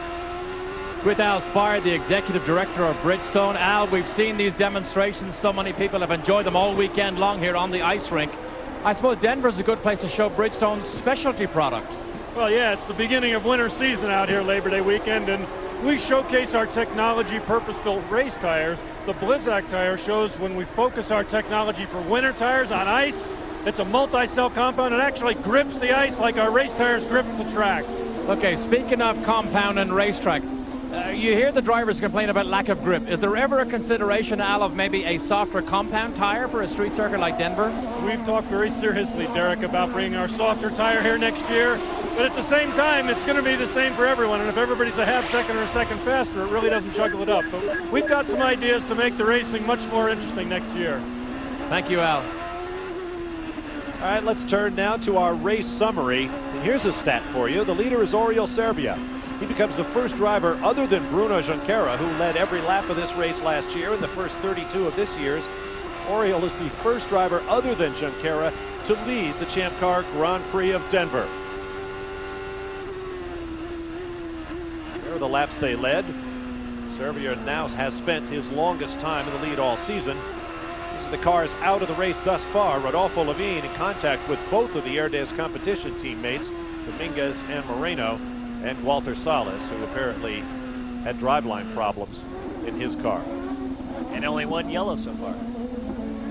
Now, we heard earlier from Newman Haas team, Bourdais is just going to protect the back door for Bruno. Bruno in the run for the championship, Bourdais in a run for the Rookie of the Year, but certainly out of it, well, I can say out of it, but far back in the championship. So he may put the heat on Bruno, but I don't see him really trying to make a move and make it and go by. Serbia is an interesting case. He's had an up and down season. There was a lot of talk that he might have been on the hot seat in terms of keeping his drive with Patrick Racing in the Vistion car, but he really has come alive. He did have a second earlier this year on the Milwaukee Mile, but in the last few races, he has qualified well, he has run strongly. He and Bruno had got together at Mid-Ohio. There was a potential podium in it for him there. He got there in Montreal, and now here he is leading here in Denver over this man, Bruno Junqeira. Well, he's never started a race on the front row in his life before Montreal. Now he's done it 2 races in a row. Paul Tracy's comment was, it's amazing how guys drive when their job's in jeopardy. And whether there's any truth to it or not, it's an awful big coincidence that when the heat's on, he's really stepped it up. Whatever the case, this is something for a guy like Oriol. The first time he's really led a race convincingly like this. He's an experienced guy, but as we've said with Jourdain, confidence tends to build more confidence, and I think we're starting to see that with Serbia. Serbia's a former Dayton Indy Lights champion. There's Bruno Junqeira, who has already surpassed his points total of all of last season when he finished second in the championship. Here is Sebastien Bourdais. Look at this crowd. Carpentier, Tracy, Haberfeld, Monteiro. This is where the action's been most of the day today. Just stay loose, okay? Just stay up there with him. He fucked up on that lap. Haberfield and Monteiro. I'm not sure what he said there. I think Paul was saying, hey, Pat's in my way, and Neil Mickelwright was saying, hey, just sit tight. He made a mistake that lap, so that last lap was about 2 seconds slower for Carpentier. at some point, if he can't pick back up, it would be prudent for them to let Paul by. If Pat can get back up to speed, then obviously they'll hold station. Neil Nickelroy actually just went over to Patrick's pit box and inquired how his balance was. He's trying to determine if Paul Tracy, in fact, did have a faster race car and if they needed to actually induce some team orders there. But right now, nothing will change. But quick update on Bruno Junqeira. They certainly felt that was a full stop they did on the last one. I spoke to Peter Gibbons. He said the next one will be shorter and quicker. That is for sure. And the DAG, the data acquisition guy down at Fistion, has assured the team they have enough fuel in Servia's car to get to lap 64. Derek? You talk about Paul Tracy. The man who's right behind him is Mario Haberfeld. Can Mario run down Tracy? Because this car has been spectacular yesterday and on Friday. Yes, I think that Mario is very strong right now. He's been held up by Tracy and probably Carpentier as well. But it's a shame we missed the qualifying. I think we had a very fast car all weekend long, and when he's by himself, I think he's the fastest right now. But it's pretty tough to pass over here. Thank you, Eric. Of course, Eric, you mentioned the Dayton Indy Lights. Eric Batchelor himself, also an Indy Lights champion for CART in the past. That's right. Ride with Tiago Monteiro in the number 7 car from Fittipaldi Dingman Racing. Up ahead there's Paul Tracy, who last year won the MCI Most Popular Driver Award and donated his $25,000 check to the Lance Armstrong Foundation.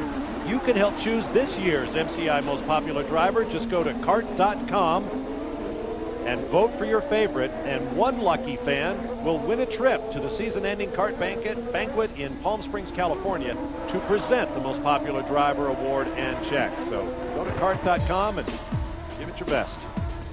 We'll take a break. Still heavy skies, the frontal range in the distance, and I can tell you there is some new snow up there at altitude.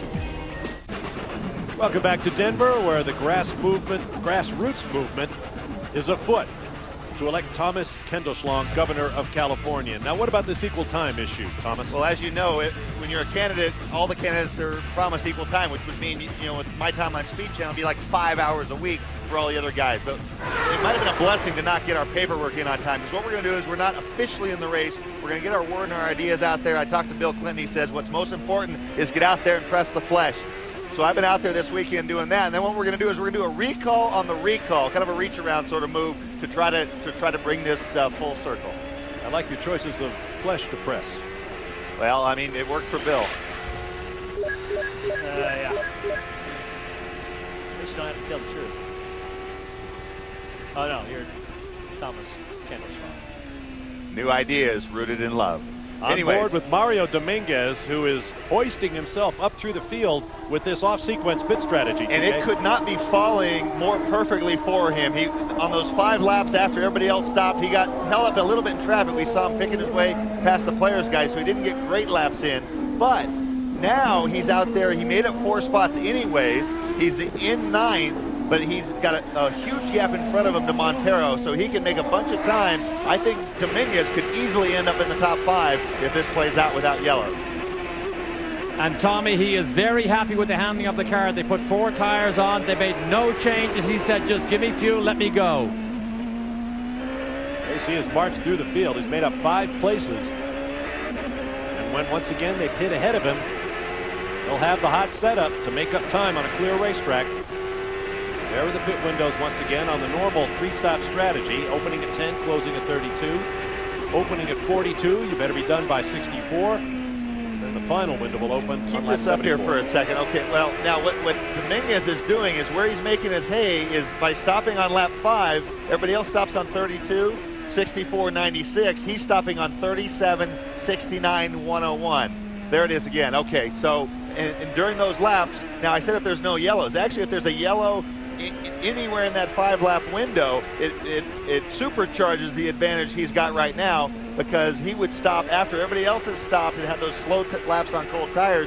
He'll come in and he'll get back out under yellow without having to have anyone overtake him or run quick while he's on cold tires.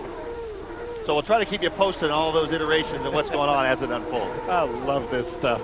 Now, as things are unfolding, we just got word, it may have already happened, that Carpentier was in fact going to let Tracy go by.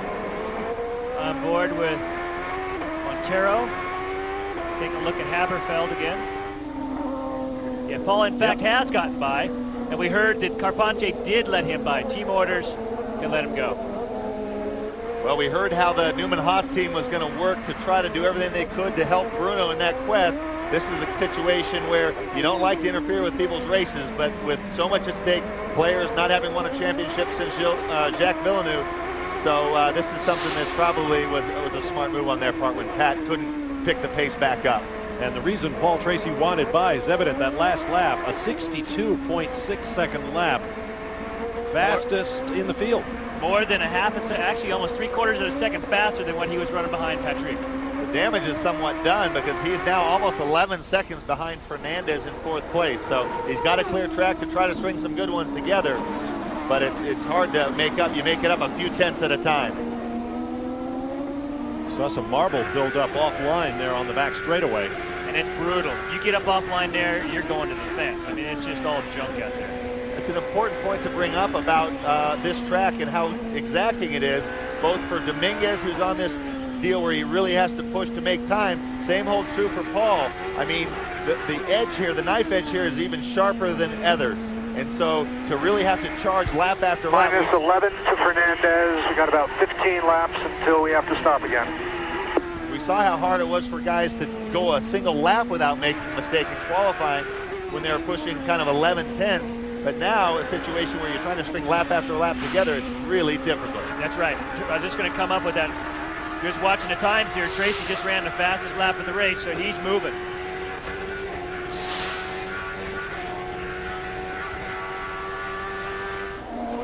Now here's Alex Tagliani, who was absolutely blistering the track last weekend in Montreal.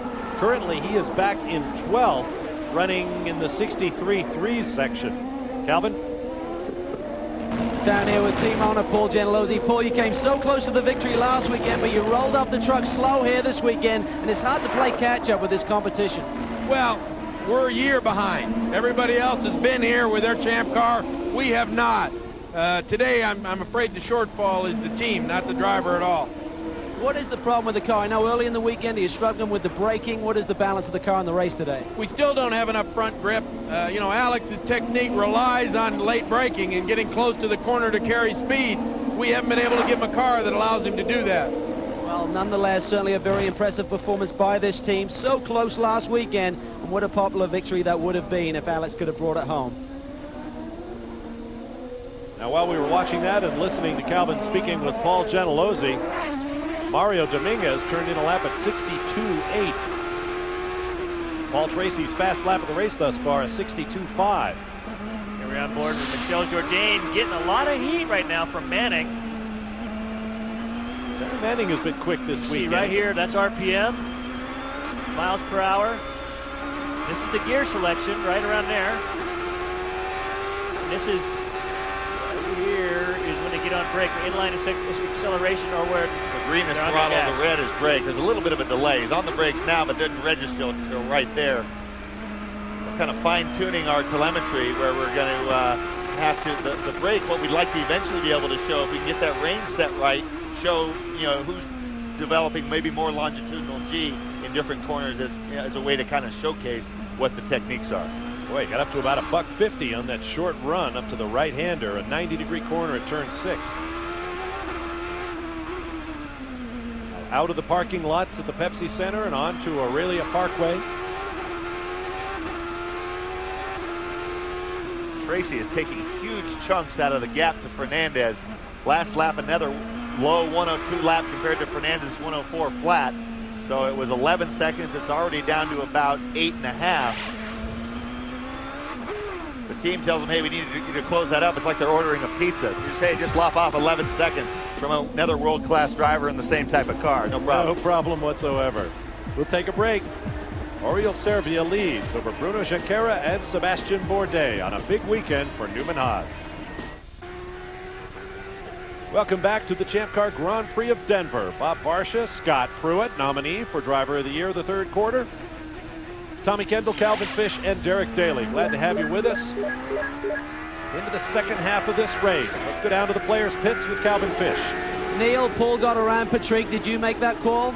Yes. Obviously, championship now is very important to you, and Paul really seems to be stomping in some fast laps. He had a loose car during the first stint. What sort of changes did you make to the car? We made some changes to the tire pressure, which made the car a lot better. And, you know, we tried to work with Pat as long as we could. His car wasn't as good, unfortunately, and so, you know, we made the call to let him go by, and he's been picking up about, you know, 3/4 of a second per lap now on the guy ahead of him. All right, Nate, thanks a lot. On board with Paul Tracy, the last lap, a 62.3, resetting fast lap of the race. And that gap that Tommy Kendall was monitoring is down to about 5 seconds. 5 seconds to Fernandez, but only 8 seconds to Serbia. So not only is he cutting the time down between he and the guy in front of him, but also to the leader. 5 to Fernandez, 13 to Serbia for Paul. But it's too bad that he's not doing this out of sequence, because this is exactly what you need to do if you get out of sequence. But he's going to be able to, looks like, pull himself up by his bootstraps back into this race. Now, talking about teammates, Bruno Junqeira has his Newman Haas teammate Sebastien Bourdais behind. Bourdais appears to be the quicker car right now, but the situation is reversed. It's the guy who's leading right now who is highest in the championship. Protecting his back door. Sebastien is, you know, we heard that earlier. Sebastien's trying to take points away from everybody else without taking points away from Bruno. So I doubt we're going to see much of it. Even though he is faster, I just don't know that they're going to let him make that move. If I'm Bruno, I'm on the radio saying, would you please ask him to run a little further behind me? Paul Tracy, new fast lap, 62.2 for PT.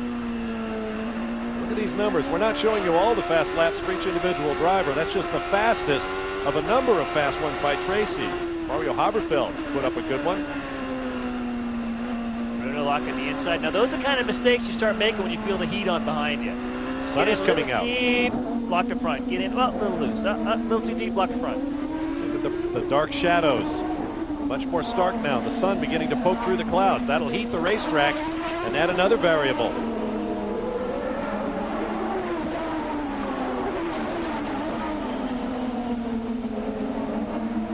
Checking the gap back to Tracy. There's Adrian Fernandez, and here comes the baby blue and white Players Lola. 62.0 that time by. Oh. And Adrian has responded substantially. He's now in the 62s as well, a 62.5. So instead of a second and a half to 2 seconds a lap, he's only taken it back about that lap. It was exactly half a second. 7 laps to the next round of pit stops.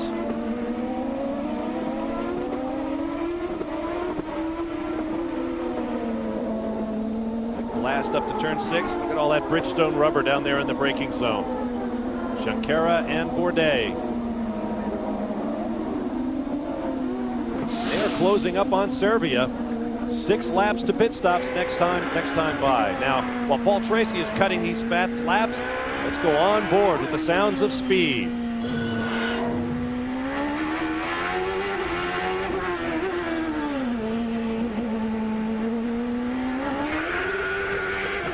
Minus 3.9 to Fernandez.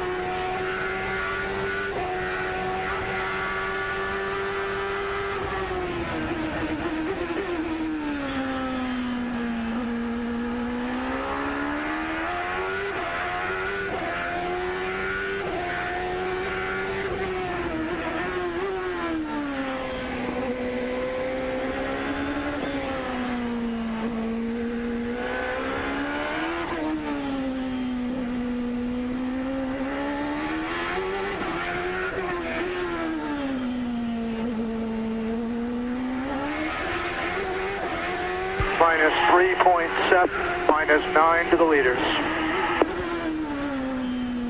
That's what PT needs to hear, I think. Not just where Fernandez is, where is the race leader, and am I closing on him? And you just rode with Paul for the new fastest lap of the race, 1:02.1. 5 laps to the pit stops. Now let's get down to the pit area for something really unusual. Calvin? Well, Derek asked the question to Al Spire about whether they could run a softer tyre here. This is one of the tyres that came off during Alex Tagliani's first stop here, and actually pulled up some of the concrete out of pit lane here when he skidded to a stop here. You see the slight flat spot here on the tyre as he came into his pit box, pulled some of the concrete off, and this is kind of hard to get off there. So the tyres certainly have some stick, guys, once they get up to temperature. Boy, I guess. That's the opposite of leaving the rubber on the racetrack, huh? He said the way these tires grip the track.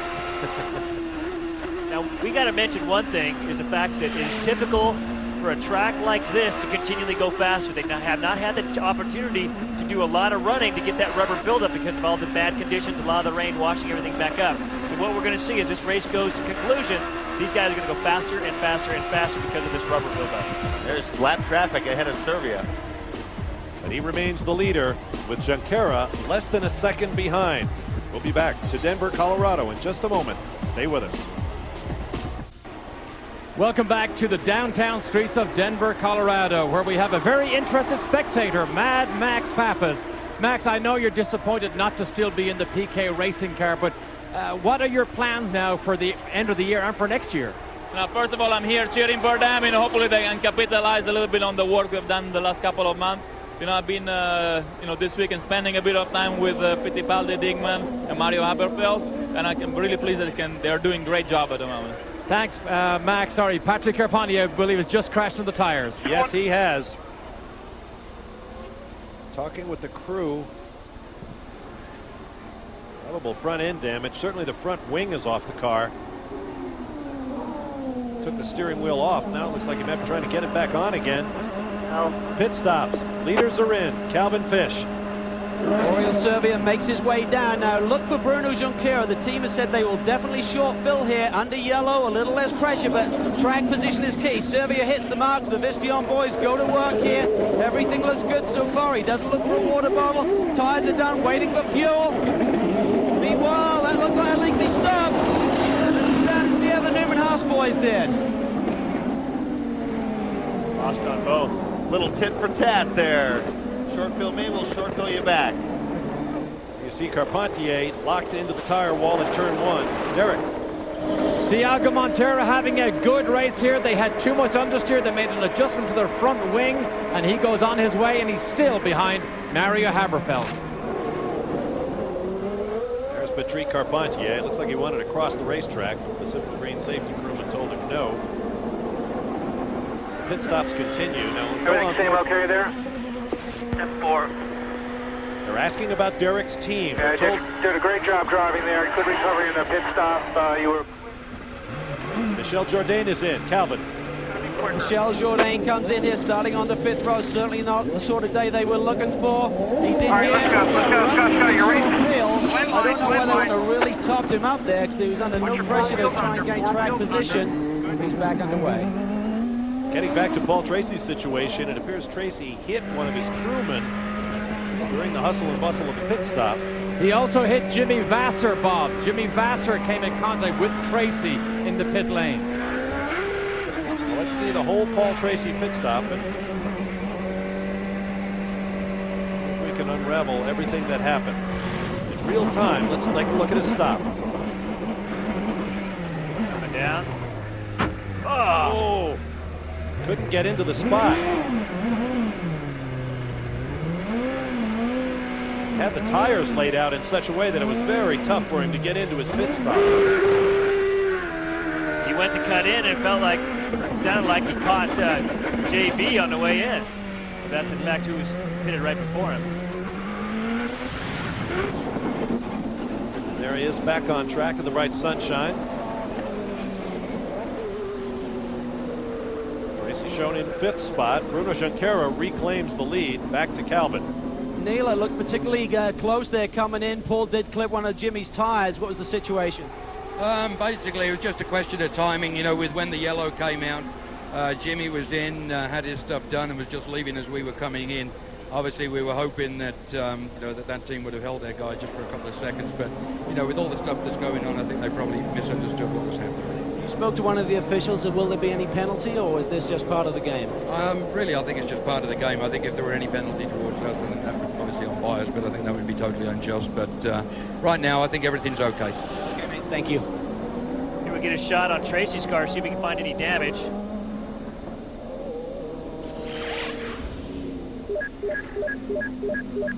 Oriol Servia lost 2 spots on that pit stop rotation. Junqeira and Bourdais now run 1-2 for Newman Haas. Then Servia, followed by Adrian Fernandez and Paul Tracy. Mario Haberfeld up to 6th now. There you see the rest of the running order across the top of your screen. Last year there was but 1 yellow flag in this race. We are on our second right full there course is where you'd be caution. looking for the damage on Paul's car, where he clipped Jimmy on the way in, but everything looks to be sound back there.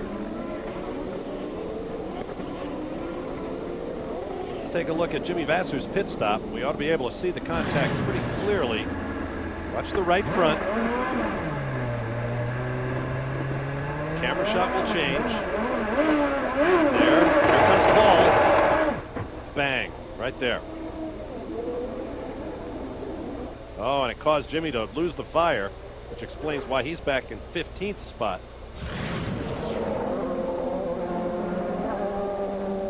Well, that was an eventful round of pit stops. Here's a look at the position changes. Servia from first back to 3rd. Junqeira goes up 1 spot, same for Bourdais. Paul Tracy loses 1. Adrian Fernandez gains 1. Jimmy Vasser lost a whole bunch. Calvin? Bob, it was almost like Jimmy Vasser was prophetic in his words. Remember what he said to Paul Tracy on the phone last night? He said, don't have the eye of the tiger, you may have the eye of the tires, and sure he didn't mean one of his. Oh boy, what a weekend for Jimmy Vasser. There was some clarification of who shares which responsibility on pit stops like that after the incident between D'Amata and Fernandez in Long Beach last year, and they shifted the responsibility of the car pulling into his pit. But that was only, Jimmy had hardly started to move, and Paul was already committed to his box. So I think that's what Mickelwright was probably alluding to. There was no way really for Paul to know that at that instant he was about to dump the clutch. So I imagine they'll say it was just one of those racing deals, as they say. Got another break coming. On the other side of it, we'll be back to Denver, hopefully for a restart. Stay with us. The Champ Car World Series. It's always been the place where drivers come to prove themselves. The pursuit of speed on a global stage. The true challenge of driver, team, and technology. The search for the ultimate prize, the championship. Who will emerge?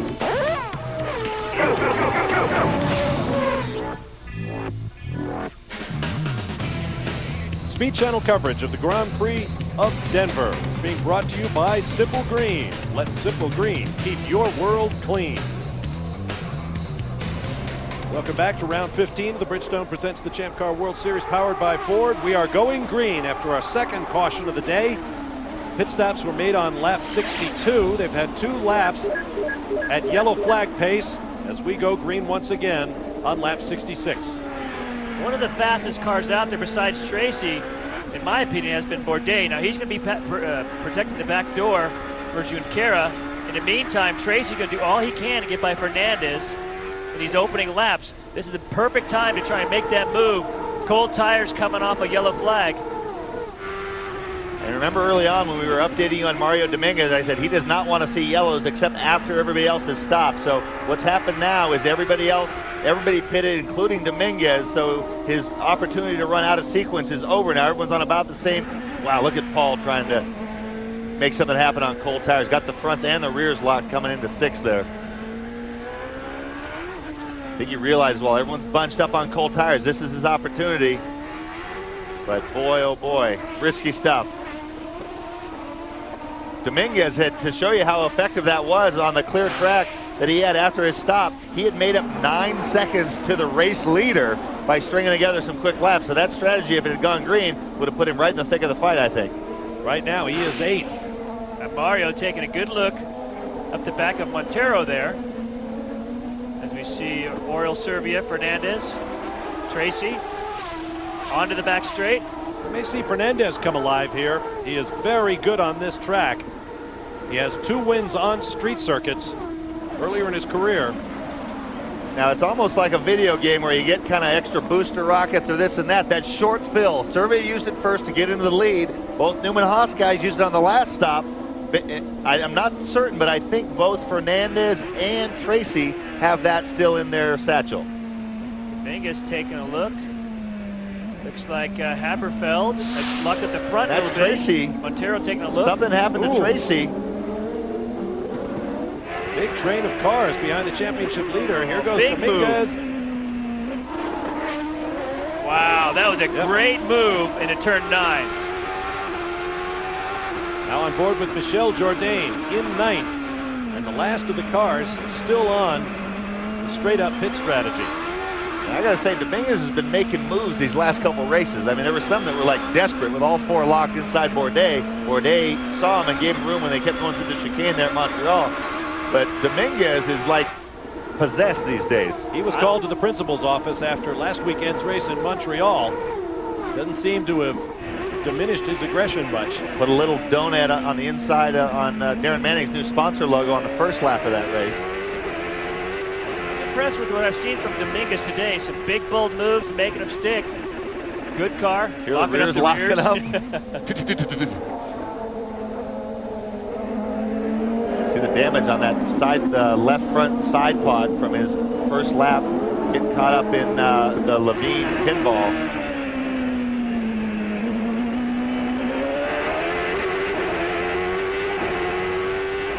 Still don't know what happened to Tracy. He was all over Fernandez trying to make something happen. Next thing he knew, he was at the front of this group. So probably while trying to make something happen, made a mistake, kept it out of the wall, but lost a couple seconds. Fell back to the front of this group. Starting to pull back away from Haberfeld.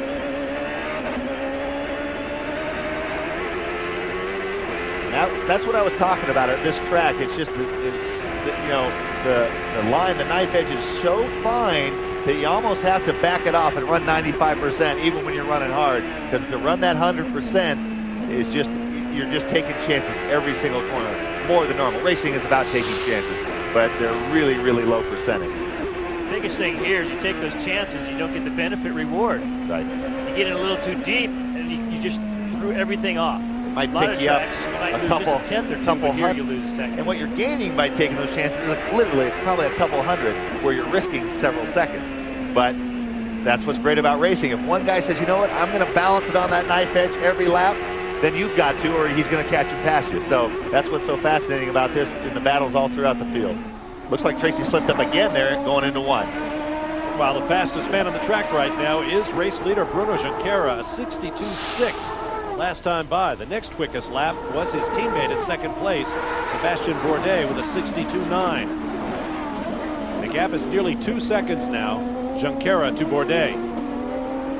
He is the defending champion on this track. He drove a masterful race a year ago to keep his teammate Scott Dixon behind him. Were there team orders then?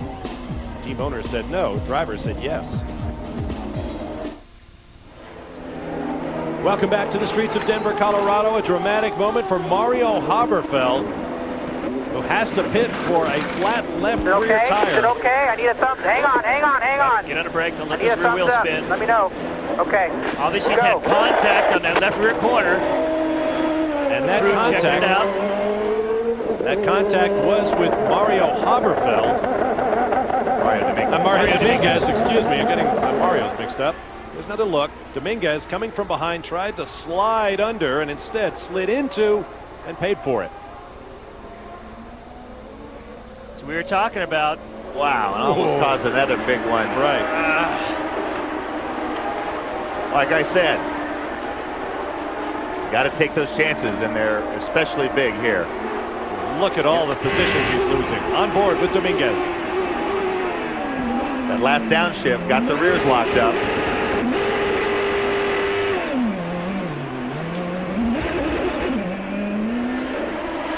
Now from Michel Jourdain's visor cam, as Dominguez gets it straightened up, more or less. His fellow Mexican slides by. Jourdain now up to 7th. For all that hard work for Mario Dominguez, he is now back in 10th. He's going to be doing the same thing here in about 10 seconds with Tagliani. Trying to pass or running into him? Yeah, exactly. Or both. There, well. Ooh, lock up from Tagliani, and Dominguez is right there. Yep. To take advantage. Little mistake, and that's what we're talking about. It just takes a little bit, and that's a big loss. Driving with that little bit of anger now. Ahead of him on the road, Darren Manning. Turn 1. I tell you, it's almost since last year. It's almost like a body snatcher has invaded Mario Dominguez. It's like it's not even the same guy. Amazing. Last year we were seeing him just run around the back of the pack, not seeing much out of him. And this year, eye of the tiger, baby. Eye of the tires, eye of the tiger. He's back and forth. He's a veteran now. Same lap as you. May have been Manning asking whether Dominguez was on the same lap as he is, whether he ought to just give up the spot, or is it for position?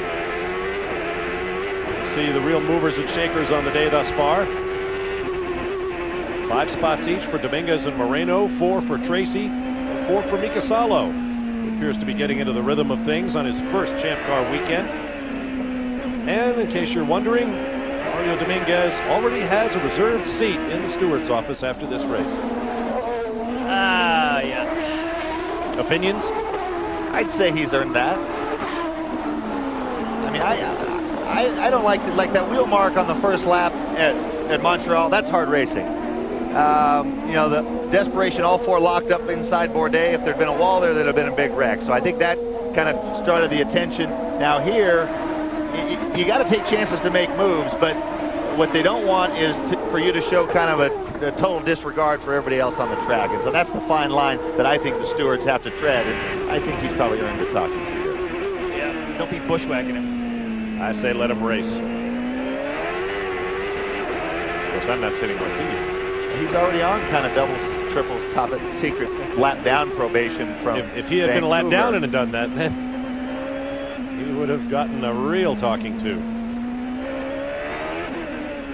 Yeah, you know what might happen here is he might get the, if you get hit on the first lap, you come back, get out of sequence, make up some time, make some big moves, and then run into Mario Haberfeld probation, where they'll keep an eye on him if he's ever in that situation again. Manning. We still have a number of laps to go to make sure that there is or isn't a potential for somebody else. Manning, Sporting News Sportsbook.com sponsorship this weekend. I don't know. I like seeing this aggression out of him. I do too. I think it's awesome, man. There you go. That's all I'm saying. Heading down to the mile-wide turn.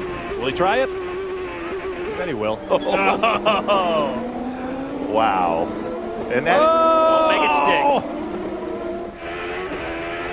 You may get passed by tag too if he's not careful.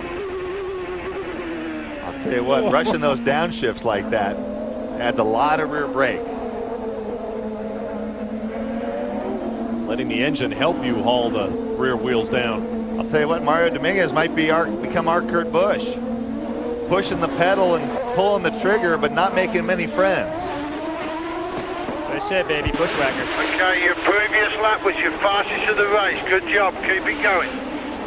Now that was, I think, Phil Howard? Tag's team, yeah.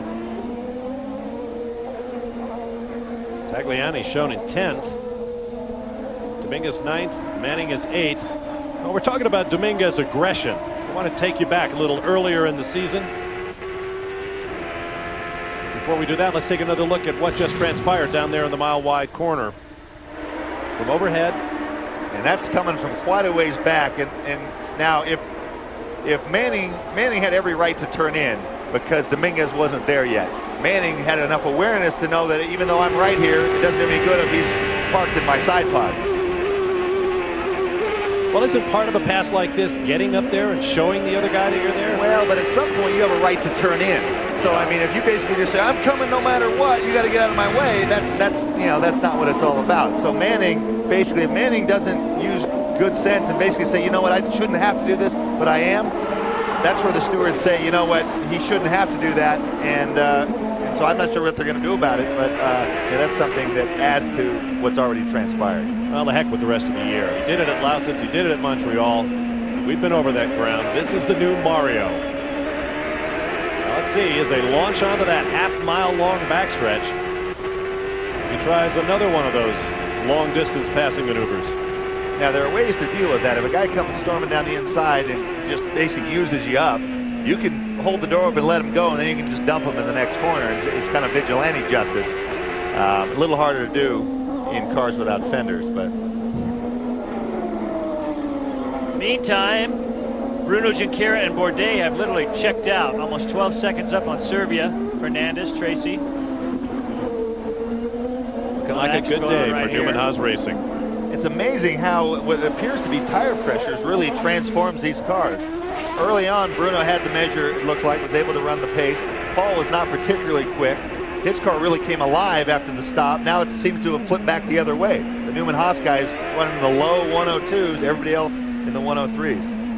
We are in the window for the anticipated final pit stop of the day.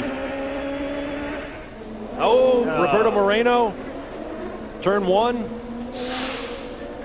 We have seen this so many times. Look at that wall, that concrete wall with all of those marks on it. That's a big shot, too. Third, full course yellow. The pits are closed right now as Moreno climbs out. Look around and then over the wall. He too wants to run across because the pit out is directly across from this corner.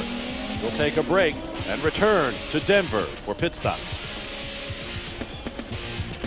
Welcome back to what is suddenly becoming a sunny late summer day here in Denver, Colorado, and round 15 of the Bridgestone presents the Champ Car World Series powered by Ford, the Champ Car Grand Prix of Denver. I'm Bob Barsha, Tommy Kendall, Scott Pruitt, Derek Daly, Calvin Fish. Glad to have you with us.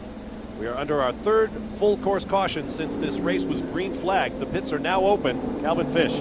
Well, there may be some strategy unfolding here. Craig Hampson from Sebastien Bourdais' team ran down to Bruno's team and said something. I couldn't quite catch it, but let's play this scenario. If they wanted a little bit more time for Bruno's pit stop, if Sebastien backed up a little bit and let Bruno come in a couple of seconds in front, it may give him a little bit of a comfort zone here. I'll tell you what, that you're not supposed to do that, but they are very worried about what I talked about earlier. They've used their short fills. Now back, I believe, in 4th and 5th, Fernandez and Tracy and probably some guys behind them still have a short fill that they can use. This is the kind of situation where, I mean, if you're stopping, it was leapfrogging guys under green, even overcoming a second and a half gap. If you come in a 10th behind the guy in front of you, you could maybe go from 5th or 6th all the way to the lead.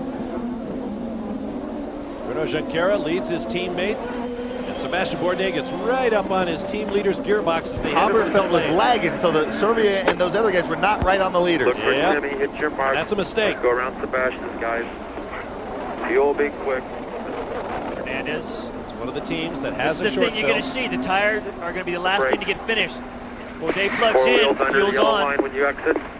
Both Newman Haas cars are in. Bridgestones are on scrub tires for Bruno. He's back underway and he keeps the lead in front of his teammate. Oriol Serbia, another good stop. And Tracy jumps to 4th. That's what I was talking about. You got to take 4 tires. That's the thing that's going to take the longest. Traffic jam coming out. Oh, 4 wheels over. From Mika Salo. White line coming out. Another of those rules he's going to have to learn. Tracy got around Fernandez. Dominguez around Monteiro, and we've got a fire, do we, in Ryan Hunter race pit? Yep. He left with the fuel hose. You see the fuel hose still in the car. And you see it's been shredded. That's a scary thing right there. Methanol fire, flames that can't be seen. The crew is still looking, trying to figure out where there still might be fire. And what happened, there was probably some sort of a miscue telling him when to go, or he just jumped it a little bit. Oh, Salo has spun. Hit the midline. Looks like he got into the wall in the nose. 10-4, are you sure you're done? You just bad business in the front.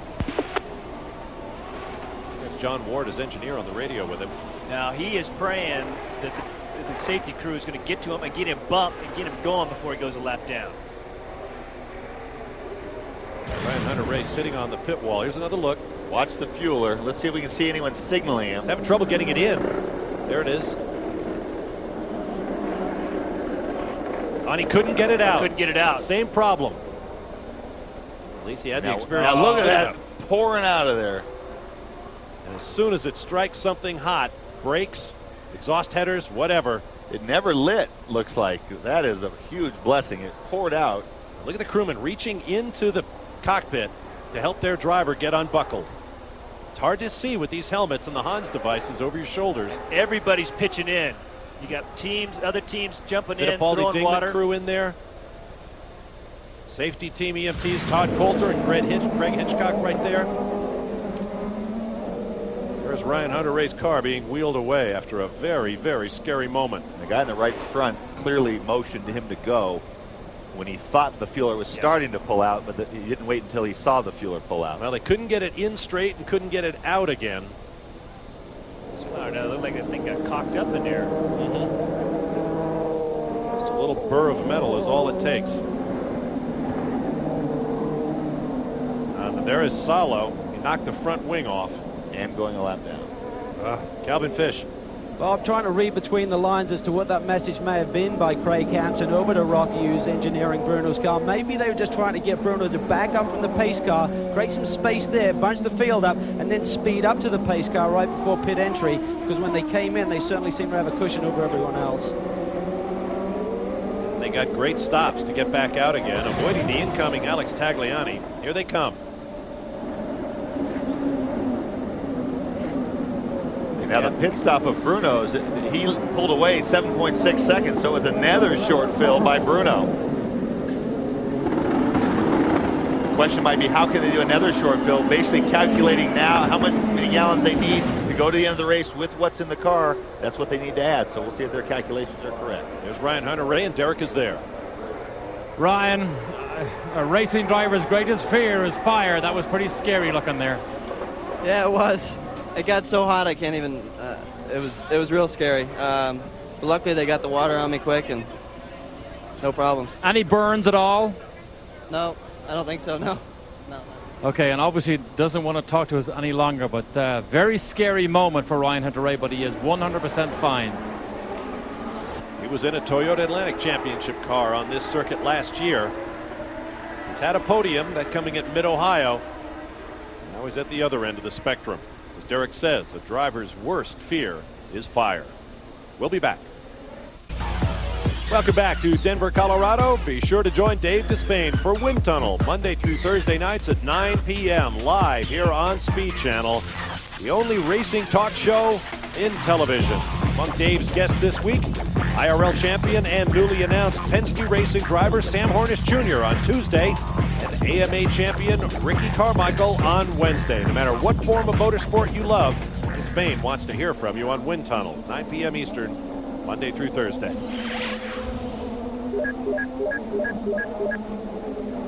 Back in Denver, waiting for the restart. You see the safety car pulling away. Bruno Junqeira and Sebastien Bourdais lead off the corner. And what is turning into a beautiful late summer day here in Denver.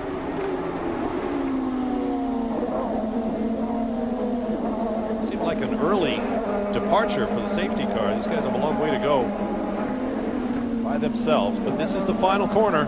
And these guys are trying to stretch out, trying to get a bit of a margin over Serbia. That's pretty normal. Green flag, green flag. You know, it's to let the pace car get away, and the leader, you know, that's kind of the benefit according to the leader. They had some sort of a lead when the yellow came out, so they let them kind of restart when they want to. There's usually a range within which they're supposed to do that. Ooh, Paul Tracy trying to make it happen. Looking around Oriol Serbia. Onto the backstretch.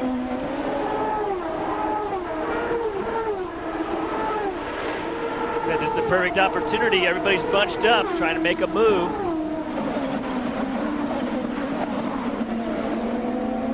So many different lines through that mile-wide turn. Tracy closes up.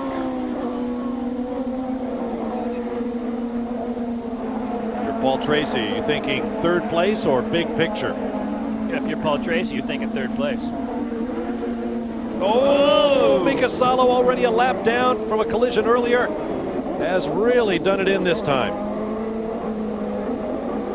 See the yellow here in a couple minutes. Maybe not. Oh, he still gets running. it off the wall. is Splayfoot at the front end. Now it's definitely over. I'm coming back in the pit. My steering is completely fucked now. 10-4, but if you can't make it back to the pit, find a safe haven out there and get it off the track so we don't cause a problem. It actually looks like you should be able to make it back, and we won't go yellow, but they should be able to get the debris off the track. Yeah, there is debris out there. Take another look. It's a nice souvenir. Let's see what happens here. Spins. Got nerve. I think he got helped around by Monteiro, and then Monteiro collected him. Overhead. Monteiro up the inside. Yep. Gets him sideways, and then Homer Simpson would say, darn poetic justice. It's been an interesting debut for Mika Salo in the Champ Cars. He was really thrown in at the deep end, coming to Denver with only a little testing at Mid-Ohio. Like Monteiro's left front wing plate dragging on the ground. That whole suspension looks down. Yeah, something's wrong. Maybe he had a flat tire, but that front corner is. Yeah. They should have him come in. Oh, you can already see it broke. The lower A-arm broke in the front. As soon as you get a little bit of a crease in there. The left front suspension looks like there's something wrong with it. Left front suspension. See it broken down. Yeah, the rear lower pickup. Tiago, come in and we change. We repair the front. Be ready. Come in, Tiago. Come in. I'll watch on TV. Emerson? That's Emerson. Come on in, we'll fix it. There's still 20 laps to go.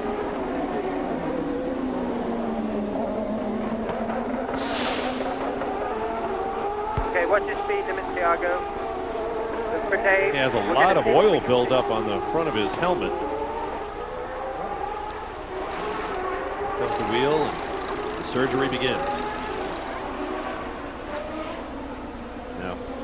Yeah, it's over. Yeah, the wheel is heavily damaged.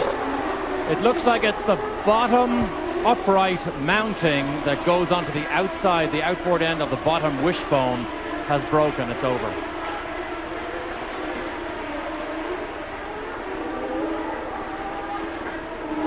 So that's it for Tiago Monteiro. Mika Salo also out.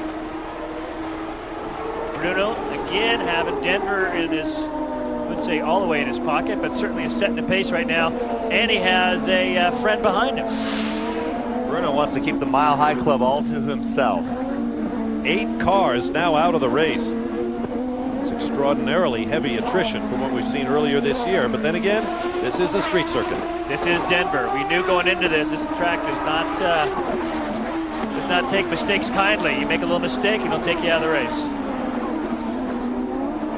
Serbia has been able to stretch out from Tracy, give himself a little breathing room.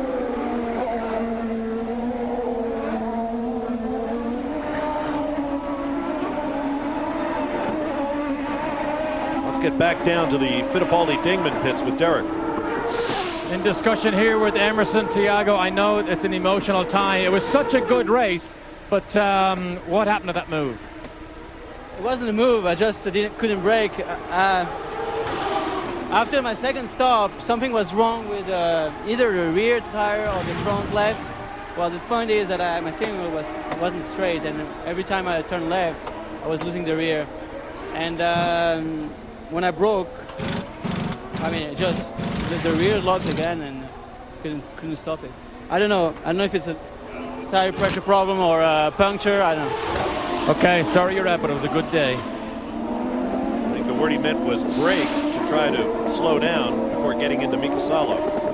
It's a great day right up until you hit the fence.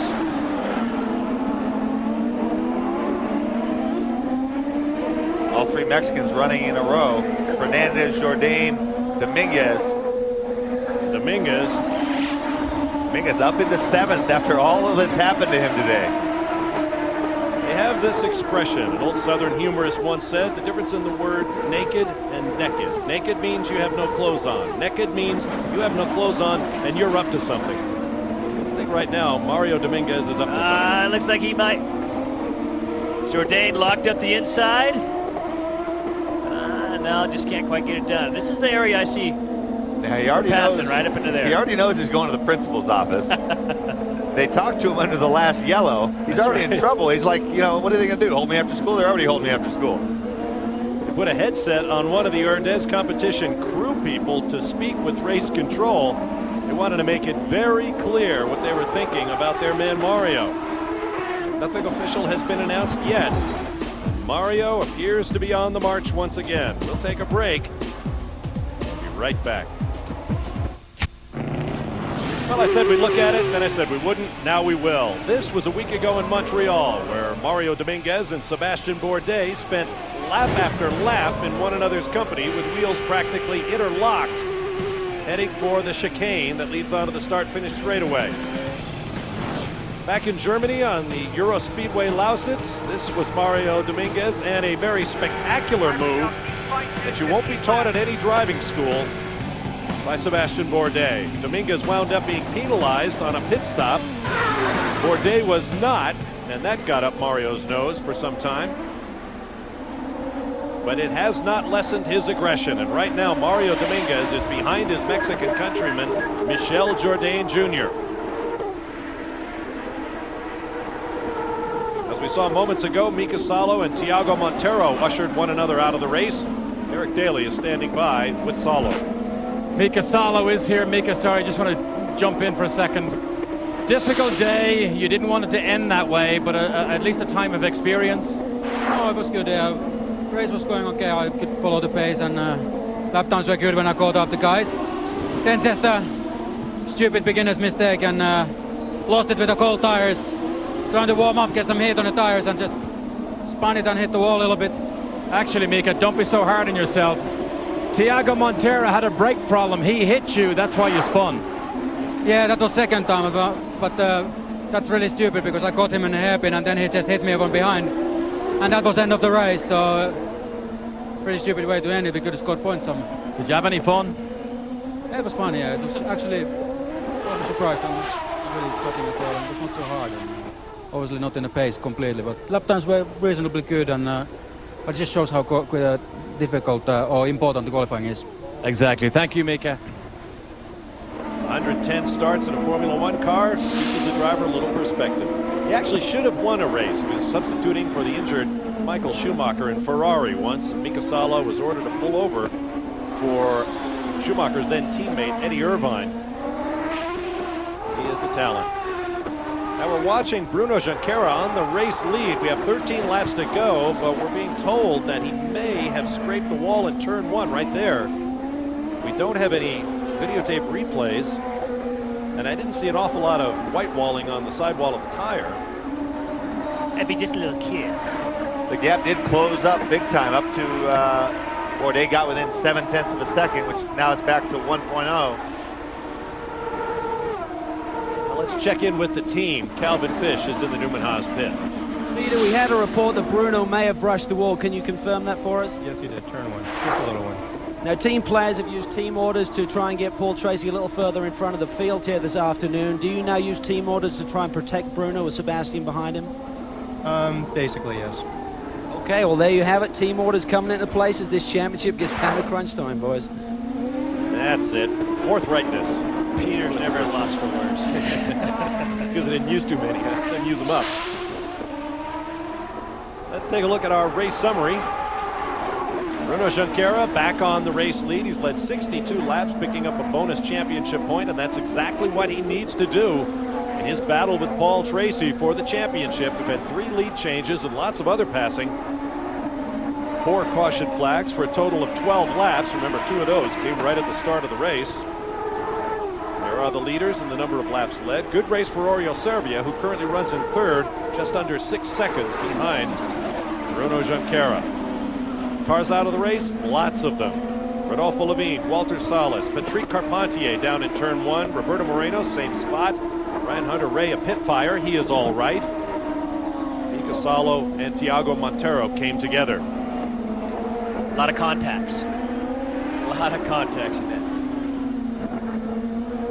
Pretty classic meeting there between Mika Salo and Derek Daly. Tell me about the spin. Which one? All a part of street racing. We'll be back to Denver. A year ago here in Denver, Colorado, Bruno Junqeira was the man. Despite this incident in practice, he took pole position and then led every lap of the race. Pit stops were key along the way, but everything worked out just fine for Junqeira. At the end, his Target Ganassi teammate Scott Dixon was all over the back of him. We asked owner Chip Ganassi if team orders were in effect. He said no. Found out later that may not have been exactly true. This weekend, turns out it was exactly not true. Thank you. Elegant as always, Tommy Kendall. This year, everybody's being very upfront about it. Yep, we got team orders. If your teammate behind you is higher in the championship, let him go by. When in doubt, ask the driver's mom. That's right. That's how we found out last year. That's the key. She can never lie. The family's not under contract. Speaking of family, Michel Jourdain Jr. right there with Mario Dominguez behind him. Has his father, Michel Sr., here for the first time since the season opener in Monterey. His uncle Bernard is also here for the first time since the race at the other Monterey, California, at Laguna Seca Raceway. Now, I don't know, not to put too fine a point on it, but Michel has won 2 races this year. Father and uncle have been at neither of those. They're here this weekend, and he's running 6th. There may be some family team orders needed. Let's get more on Michel. Calvin Fish. Here with Ray Lido. Ray, after the win last weekend, kind of a quiet race today. Moved his way up to 6th, though. Well, it's been pretty tense in here, Calvin, actually. We've been struggling this weekend to get hold of the track, and same thing in the race. You know, with that yellow, let us pack back up, but still, you know, Michel's driving really hard, and you know, he's obviously having a hard time keeping Mario behind him, but hopefully he can do it for another 7 laps or so. I guess it's easy for us guys on the outside to say you need to keep performing and getting the gap on Tracy, but if the car isn't there, there's nothing you can do. It's pretty tough, yeah. I mean, we've really tried a lot of things this weekend, and you know, we wish we were running up in the top 3 for sure, but we'll take this 6th if we can get it. Okay, well, still 4 to go after this one, boys. A lot can still happen in the championship. And we just watched Mario Dominguez lock up the tires down there in the mile-wide turn. He's falling back from Jourdain and into the clutches of Darren Manning right there in the Sportsbook.com car from Walker Racing. That is for position, 6th and 7th. That's what we were talking about earlier. Tried to go in just a little deeper, lock the front, and end up losing almost a second, 3/4 of a second. There's a look at Darren, who's had a bit of a quiet race.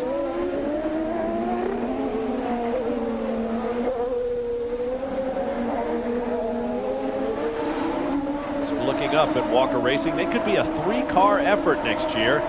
Toyota Atlantic Championship star Michael Valiente can help find the budget that he needs to become a champ car driver next year.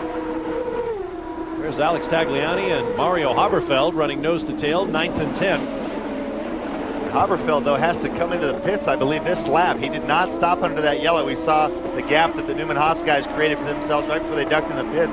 Haberfeld stayed on track because he had been trapped a lap down after that incident where he'd had his tire flattened. But I'm surprised they didn't stop at the tail end of that yellow, because now he's in 10th, but he's got to make his final stop. He just set fast lap of the race, a 62.181. Okay, pit speed, wide open pit. You can straight in. We're just going to give you tires. Doing a great job. Even though the result isn't what he wanted, this is going to be great for him and the team. I mean, that's going to be a big momentum builder as they move by. First gear, go. All the way over, clear behind. Great job. 4 laps to go in the race. Well, you see how long it took that car to come up to speed and those tires spinning in first gear? There, in a nutshell, is an exaggerated example of why traction control helps a launch, because when a tire spins, it doesn't generate nearly as much forward thrust as when it's just about to break loose. Of course, there is no electronic traction control on the cars this year. Still, champ cars are a lot faster this year than they were on this track a year ago with traction control. These guys in cruise mode right now. Got things well in control. Bruno knows he's not going to take the heat from Bourdais. Bourdais just hanging in there, hanging out. 1-2 earlier this year at Road America in Elkhart Lake, Wisconsin in the wet. Good job, Bruno. Just maintain this pace. This the occasion of the 350th Champ Car start for Newman Haas Racing. They're in line for another one, too. Here comes Oriol Serbia in third. Paul Tracy behind him in fourth. BT has settled in. Just go, you know what? As good as I can get out of this race today, this fourth place. Wait and see what else, anything might happen in front of me, which potentially it can. But I think he's just, you know what? This is what it's going to give me today. We're going to come out of here with a fourth place. Pretty nice balanced approach. I mean, vintage Paul Tracy on those opening laps, making up some spots, taking some chances, making everyone who's rooting for him cringe. But at the end of the day, he's done what Bruno's done when all year it's kept him in the hunt, which is take what the race will give you. And look what it's done for Bruno Junqeira. I know a lot of you fans don't like this discussion of what would happen if the race ended now. But Bruno Junqeira, as things stand, will move to within 18 points of Paul Tracy, who has crossed the double century, 200-plus points. In the past 10 years, 5 drivers have scored 200 or more points in the Champ Car. 4 of those 5 have won the championship, the exception being Dario Franchitti, who tied with Juan Pablo Montoya on 212 points and lost on a tiebreaker, Montoya having more wins and thus the championship. This year, 3 drivers, Tracy, Junqeira, and Michel Jourdain, are on pace to score 200 or more points, and of course only one can win the championship.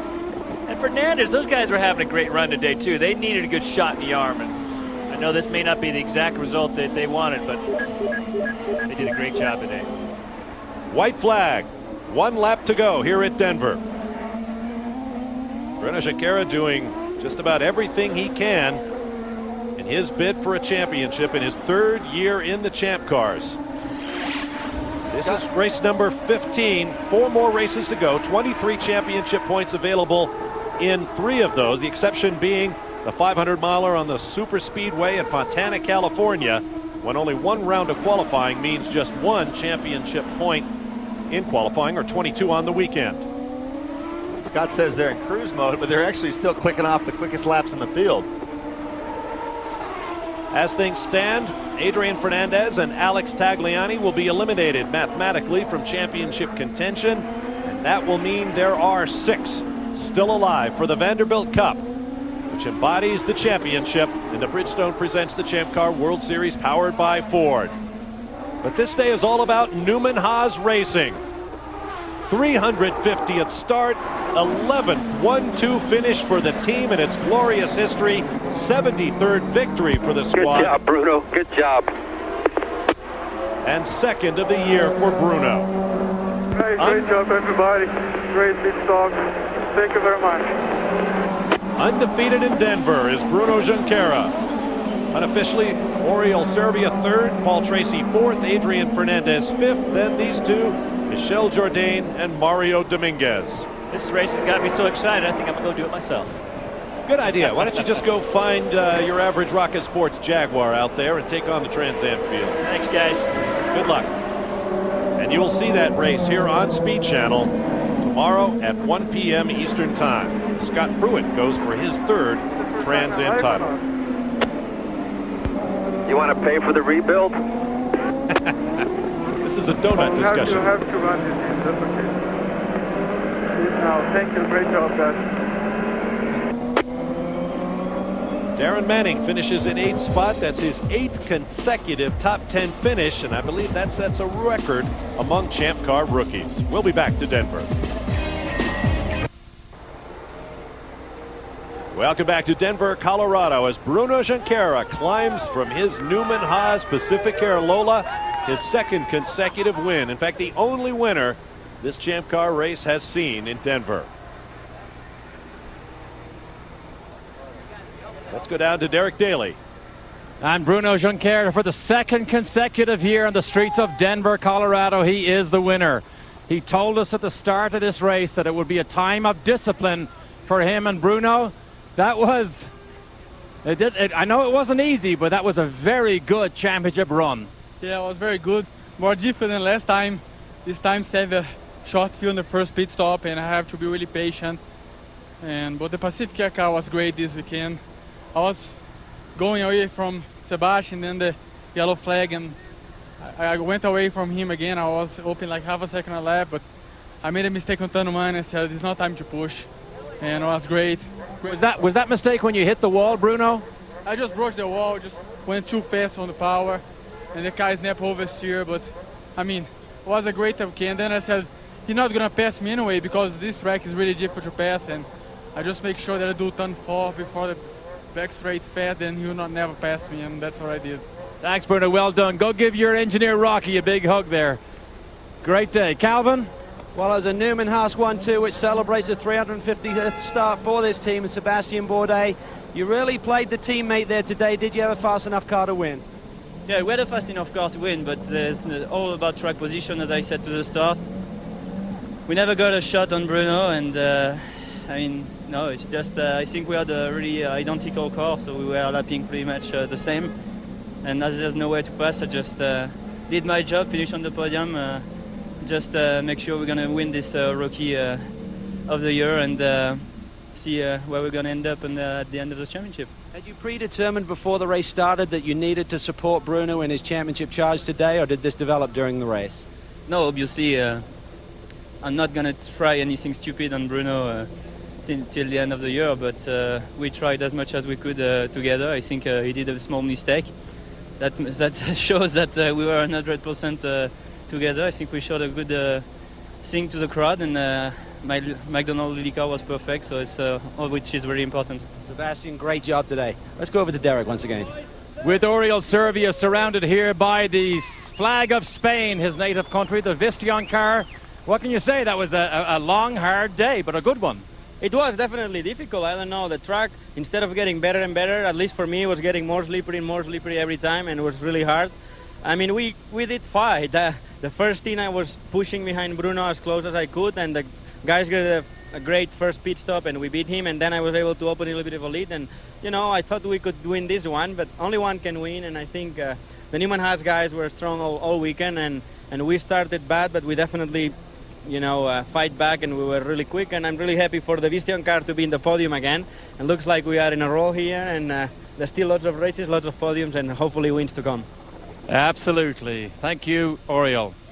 And thank you, Derek. Small correction, that's actually the provincial flag of Catalunya, which is from which Oriol Servia hails, that infamously independent province in the northeastern corner of Spain. And that's all I have to say about that. There's a look at your top 10. We'll be back to Denver for more post-race in a moment. Welcome back to Denver, Colorado. Here's a look at the updated championship. And the Bridgestone presents the Champ Car World Series powered by Ford with 4 races to go now. Paul Tracy is into the double century zone. Bruno Junqeira has closed to just 18 points out. That is something he could eliminate on a single race weekend, while Michel Jourdain Jr. finished behind Paul Tracy and drops to 39 back in what is increasingly looking like a 2-horse race for the Vanderbilt Cup. Let's go down to Calvin Fish with the points leader. Paul, 4th place finish, great opening laps there with his girlfriend there.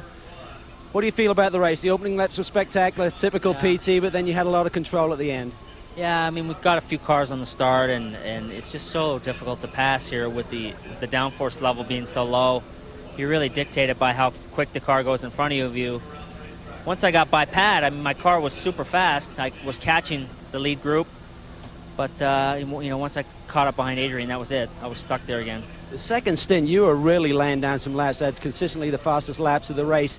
Then on the third stint, after the second stop, seemed like you lost a little bit of pace. Was that a tire balance, or what was going on? No, I was just stuck behind the car. You know, I got to within 3 or 4 car lengths of another car, and that was as close as I could get. And you know, when I was in clean air by myself, when Pat let me go by, I could go fast. But once I got behind another car, that's as fast as I could go. Having qualified 9th, obviously a long night to sleep on it last night. What were your thoughts coming into today? What would you be happy with? Well, I was hoping we could get a podium. We got 1 step away, so you know, it's frustrating that Bruno dominated the race, but he's quick all weekend. He didn't make any mistakes, and you know, we got 3 weeks to think about it, train, and get ready for Miami, and we need to get our qualifying performances back like we had earlier in the year. All right, PT, enjoy the break. Let's go down to Derek with Michel. Michel Jourdain in the Higanti car. Michel, from a championship point of view, it was a tough day. You got 8 points, but you lost 4 to Tracy. Exactly, it was a very tough day, very, very long day. I mean, all weekend long we were just fighting with big lack of grip. We tried some of the setups we tried in the past, like Long Beach and all that, and they for sure don't work here, you know. So we're just fighting a lot of grip today. We made a change at the middle of the race, and it just got worse with the tire pressures. At the end, it got a little better, but we still were far away from the pace. But I think it was just the best we could do today. That was quite a battle between yourself and Dominguez towards the end of the race there. Yeah, he got a fantastic car. He was so fast, and you know, I just needed to make no mistakes, especially coming out to the long straight, you know, and that's what I did. But after the things I saw, I was like waiting for him to take me out of the track, and I thought he was just going to wait till the end, and at the end he made a mistake and fell a little bit behind, and that he didn't. Thank you, Michel. All right, thanks very much. I'm sorry, I was watching the latest poll results from the state of California. Notice also Bruno Junqeira and Oriol Servia seem to be pretty happy there after all of their troubles in the last 2 races. What I want to know is, was that an exit poll? 91 points still to be claimed, and this Bridgestone Presents the Champ Car World Series powered by Ford season. Our next stop is Miami, but we'll be back in just a moment. Welcome back to a beautiful late summer day in Denver, Colorado. We have more interviews lined up. Here's Derek Daly. How times change. Alex Tagliani, the Johnson Controls team, just the toast of Montreal a week ago, and a bit of a struggle this weekend, Alex. Yeah, we've been struggling with the setup all weekend long. Unfortunately, this morning we went softer with the car. It was a lot better, and we decided to go stiffer for the race, and it was a mistake, I think, because the tire pressure were coming up really drastically, and the car was very slippery. So hopefully we can learn from this weekend and be better in Miami. Thanks, Tag. Calvin? Down here with Adrian Fernandez. Adrian, another top 5 finish here in Denver. I assume your goal for the rest of the year is to be this consistent towards the front for every race weekend. I hope so. You know, when you have a good car, it's not difficult to be on top. And unfortunately today for us, it was everything about track position. That second qualifying yesterday really affected us tremendously, and not being able to put our qualifying times. And you know, on the track nobody could pass, not even in cold tires. And then PT got me on the last pit stop. One of our guys, Tony, today wake up with a problem on his back, and they were fast, but not as fast as they normally are, my guys. And we just missed it by a little bit, and then, you know, you could not do anything. All right, Adrian, great run today. Thank you. Bob? A good run indeed for Adrian Fernandez, and Alex Tagliani brought up a good point, TK, as we take a look at the final results. A lot that was learned here today, I would think, could be applied to Miami 3 weeks from now. Well, that's interesting. I'm not quite sure why, if it was better this morning going softer, why they decided to go stiff, but there's so many variables involved, especially with cars that generate a lot of downforce. But when we saw what worked at Long Beach didn't work for Jourdain here, so these things are really sensitive, really delicate. A lot of things go into the mix. Final margin of victory, 0.3 of a second, and a Newman Haas team 1-2 with a 12-second gap back to third place. Oriol Servia. 11 cars finish on the lead lap, 8 cars out of the race. Be sure to be with us in 3 weeks' time when we go to exotic Miami, Florida for round 16 of the season. It's called the Grand Prix Americas. And it should be a great race. Qualifying Saturday, September 27th, 8 p.m. Eastern Time here on Speed Channel. The race will appear on your local CBS Sports affiliate at either 1:30 or 4:30 p.m. Eastern Time. So check your local listings. It's been a great weekend here in Denver. For Tommy Kendall, Scott Pruitt, Derek Daly, and Calvin Fish, I'm Bob Varsha. We'll see you in 3 weeks' time from the streets of Miami, Florida. The weekends between now and then on Speed News. So until Miami 3 weeks from now, so long, everyone. Have a great balance of your Labor Day weekend.